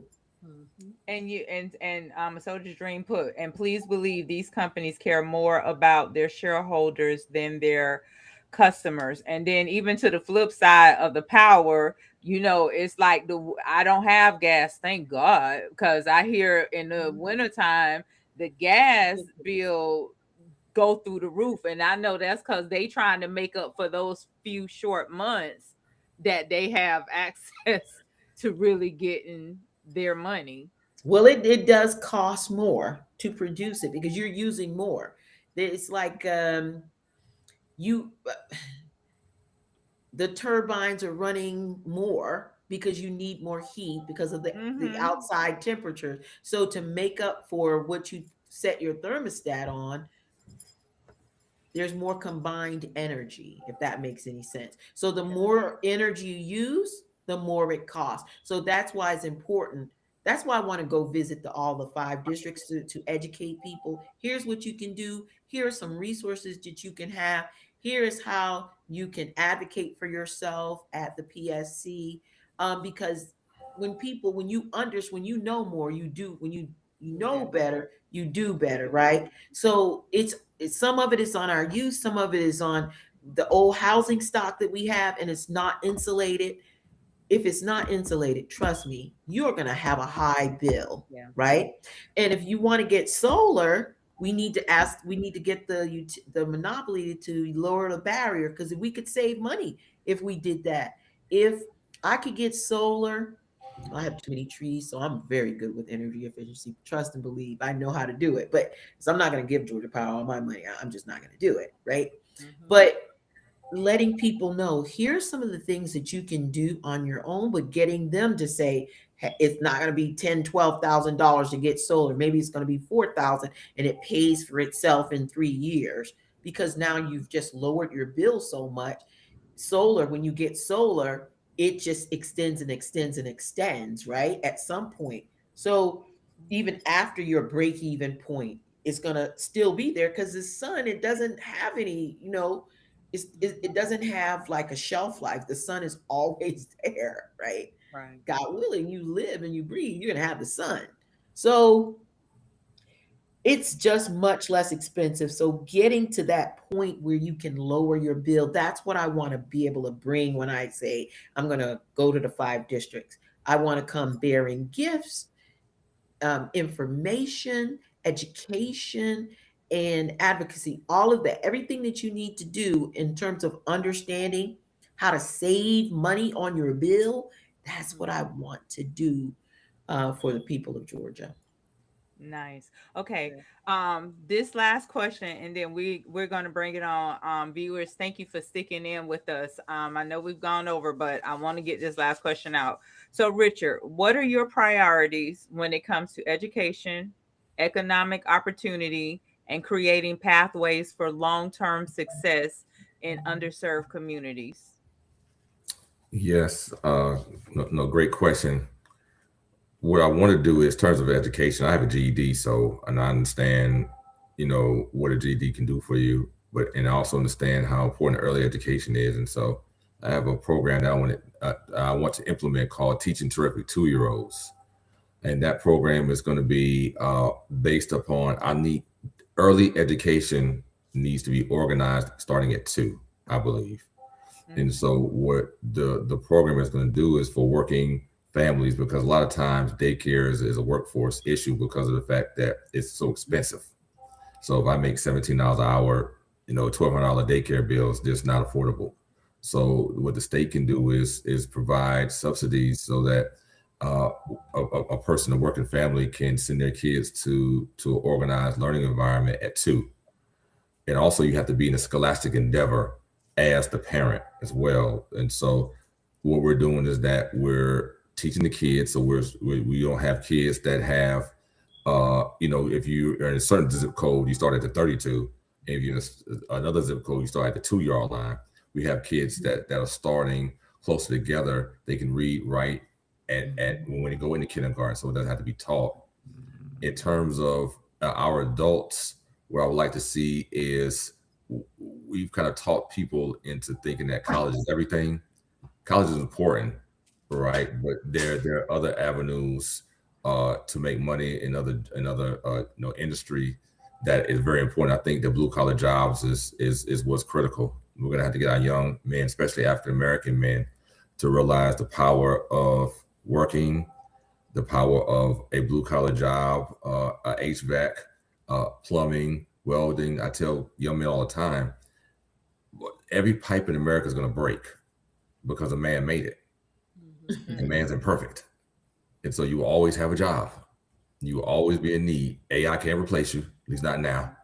All right. They can't replace welders. If you know how to do roofs, they can't replace that. So these jobs you're going to have, they're always going to pay well because you're in such need. Nobody asks, when you call, and when your toilet breaks, you call a plumber, right? And whatever you charge, if you want that toilet stopped. And so these jobs are jobs that are critical for America. And so that's what I say about blue collar and about apprenticeship programs, because that's what we need for a lot for our young men. And in terms of African American businesses, I think we have to redefine how we do business as a culture. What we've been accustomed to is doing things as sole proprietor, right? I got my own. But other races, especially other minority races, stick together like glue. Yeah. And so what they do is they get in it, in partnerships, to be 4 or 5 or 6 of them. That allows them to borrow more money easier, right? And then that allows them to then go out to the community and segregate their dollar. That's what you look at Buford Highway. You look at in some of our Chinese Asian communities, right? The dollar segregated. Their dollar don't leave. It takes 28 days to leave in some of these communities. That's a long time. In our community, it leaves in 6 hours. That's a problem, right? So someone must be willing to say that. And then as lieutenant governor, I could kind of craft legislation that address that, and also work with local governments to look at, hey, this is what we do for technical assistance, because I believe in educating people. And so that's kind of long-winded answer, but I feel that it's so important that we really start looking at how we do things internally as a people. Nice. Okay, I see Dr. Maya has her hand up. Go ahead, Dr. Maya. Question, Richard. I had no idea my daughter would go this far. She came over one day. In the school system, the number of students has dropped tremendously in the city of Atlanta, I know, and I think it's around the state of Georgia. Are you guys doing anything to get the kids to go back to school? I know at one point in Georgia, if a student missed a certain amount of days, that they went to the family's home and the parents could possibly be arrested because the kids weren't in school. Mm-hmm. Now, speaking with people, they're not doing that anymore. And even in the schools, can they bring activities back to school to make the students even want to come to school? And not everything is just lesson. If you pass or don't pass, you're still going to get promoted because it's no student left behind. Giving them activities and making school fun again, I think will get kids to want to come back to school now. It's nothing there that they want to do for them to come. I think it's a multi-level problem, right? And so it's going to take a multi-level solution. I mean, I agree with you 1,000%. We're going to have a parental accountability bill. That's just, if you talk to teachers, the truancy rates. That's one part. The truancy rates. That's one part. Are horrible. So like you said, like you stated, that's one part of it.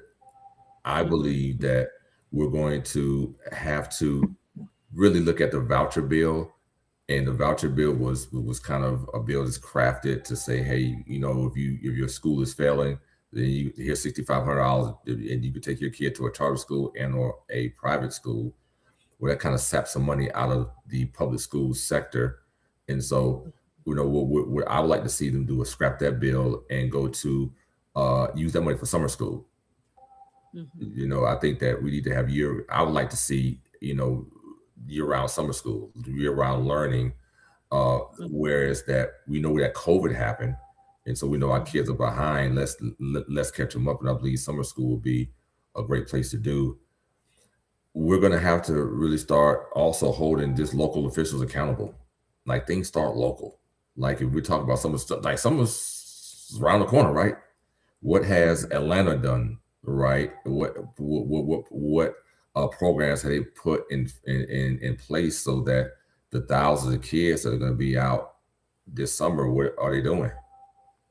Right. And even in school with the curriculum, everything is work with education, right? Then once they get out of school, they have homework that may take them 3 hours. We used to sit to bedtime sometimes doing homework with my son, and he's been at school since 7 o'clock this morning.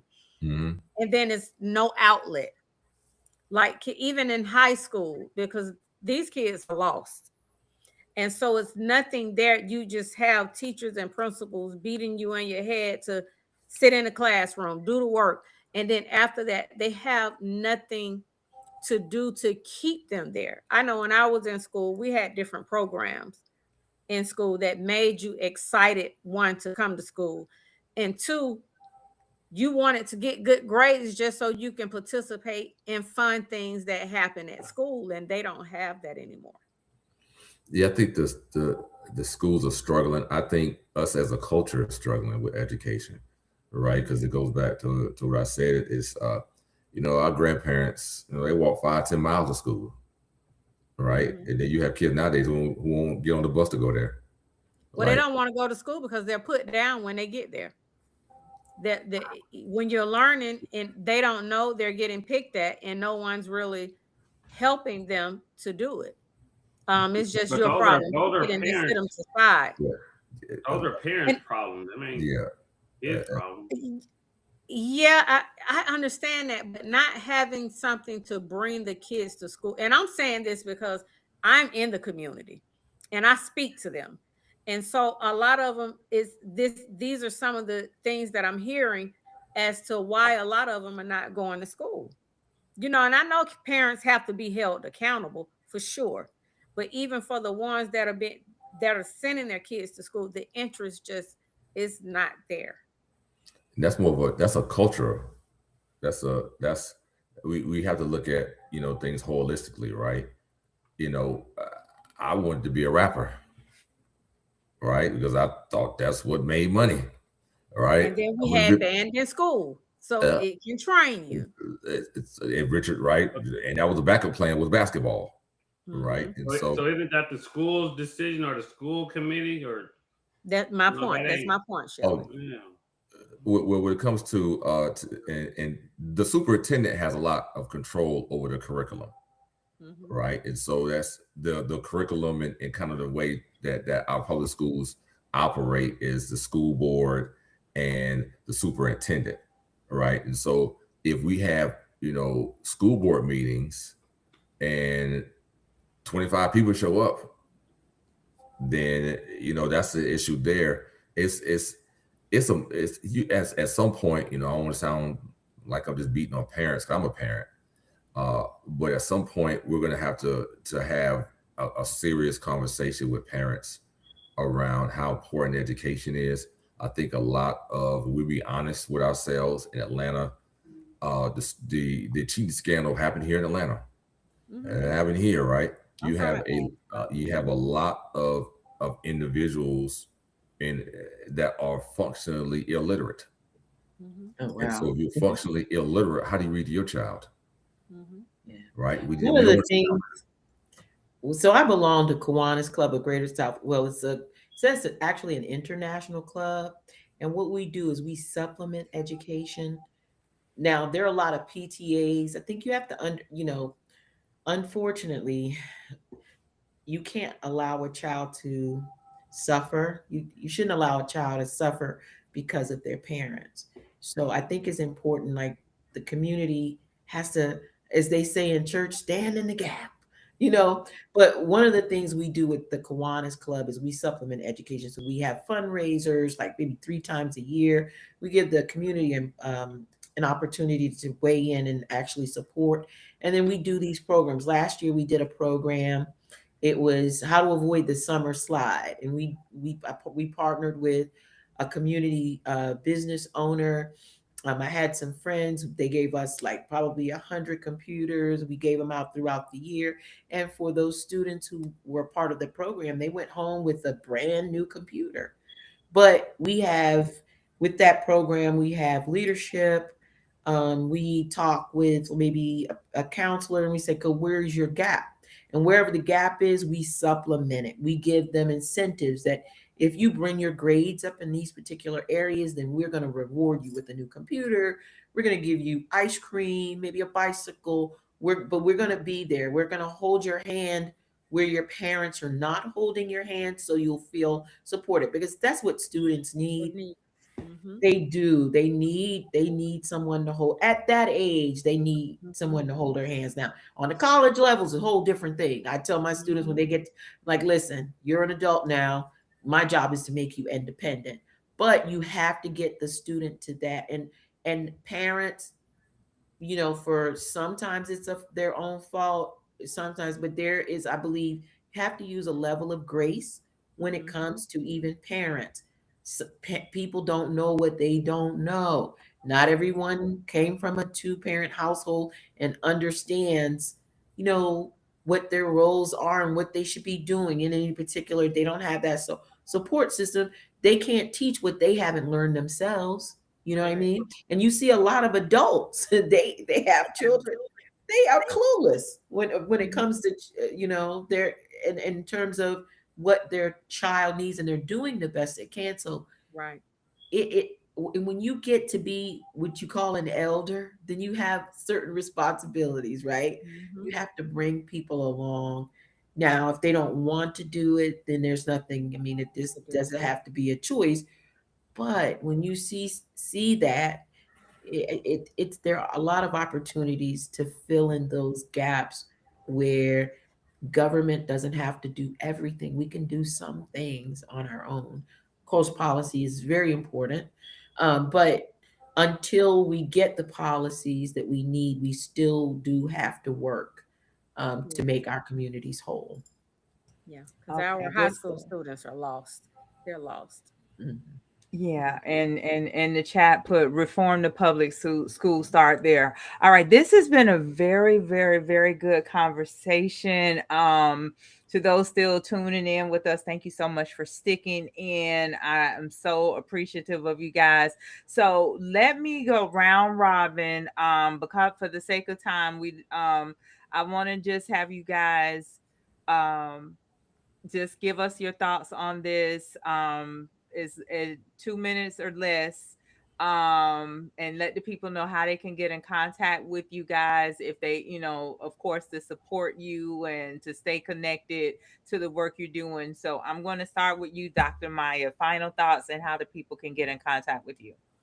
You can get in contact with me at drmayaharold@gmail.com. My final thoughts. Thank you, Miss Angela, for explaining everything in layman's terms so that anyone could understand you. Thank you for stepping in the gap in the community and being there in the community to help us. I appreciate that. Oh, thank you so much. Thank you so much.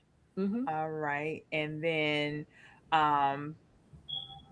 Shelly, your final thoughts and comments. My final thoughts is, that we definitely need this gas down. So, Angela, get in that office and get it down for us, please. Mr. Wright, get us where we need to be. Get out there and work. I always see you in the gym too, so I know you're out there hustling. I love it. So get to it. Final thoughts is myself. Just stay hard, stay focused, read, study. You need to know for yourself. Don't take no one else's word. Find out on your own. Business wise, real estate, anything real estate, get in touch with me.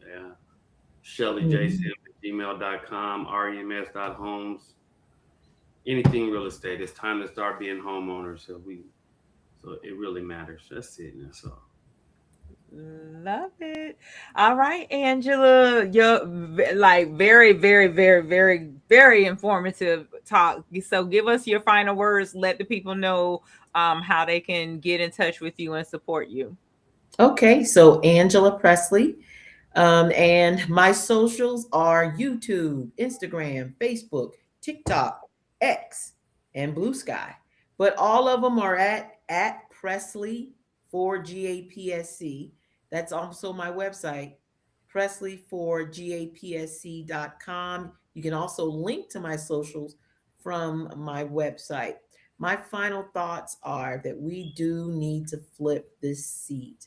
I hope that, by our conversation this evening, that that you can trust me and I'll do everything in my ability, God willing, because He is supreme, to help you in terms of lowering those bills and bring fairness to the board. But I absolutely can't do it without you and would not want to, because at the top of the hour, you said we live in community, right?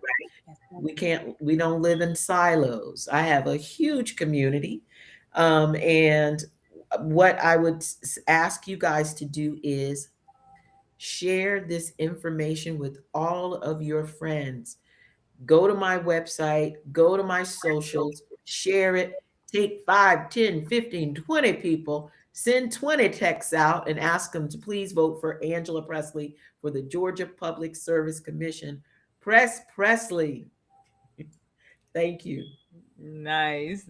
Yes, go out and support the queen.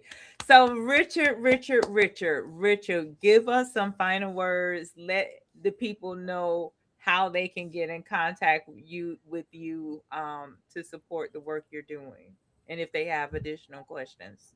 Yes. Well, thank you for inviting me on. Really enjoyed it. Just got back in town from Fort Valley. So I went to Fort Valley, then I went to Jonesboro, and I came home just to be on the call. And so to reach me is IG is Right for Georgia. You can go there.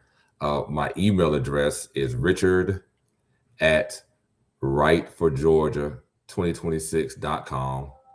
And I'll give you my phone number. It's 404-759-3226, because I like to stay in contact with people. I like to answer tough questions.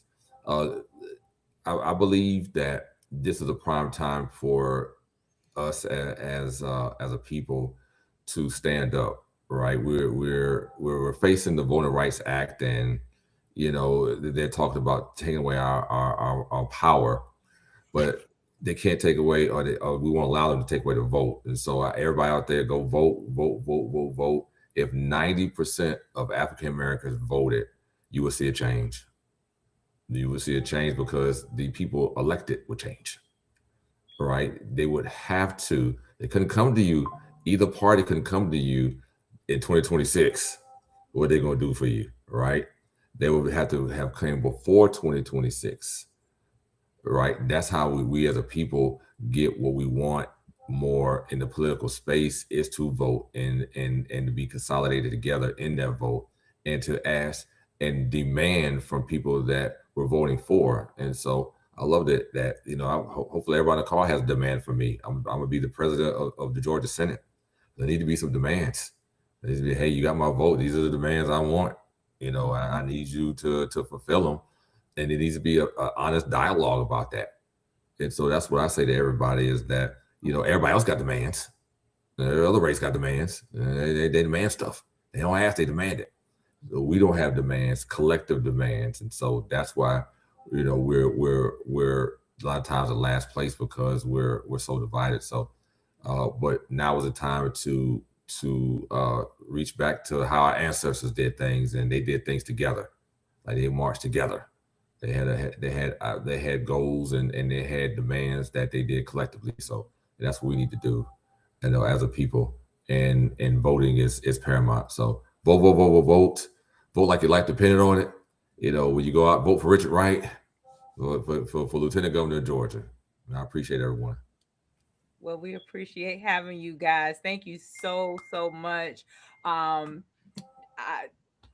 I'm so grateful that you two took time out of this busy campaign trail to be with us. So my gratitude to you all. So listen, I'm just going to say this for those who don't know me. I am Tammi B. I'm a life coach, spiritual mentor, transformational speaker. You can obtain more information about me at www.tammib.com. Also, again, men, remember Saturday, August 1st, we are having the Pause, Breathe, Bro, You Matter Transformational Conference. So be sure to follow or go to Eventbrite for more details on this event. And also, with much love and gratitude, I thank each and every one of you again.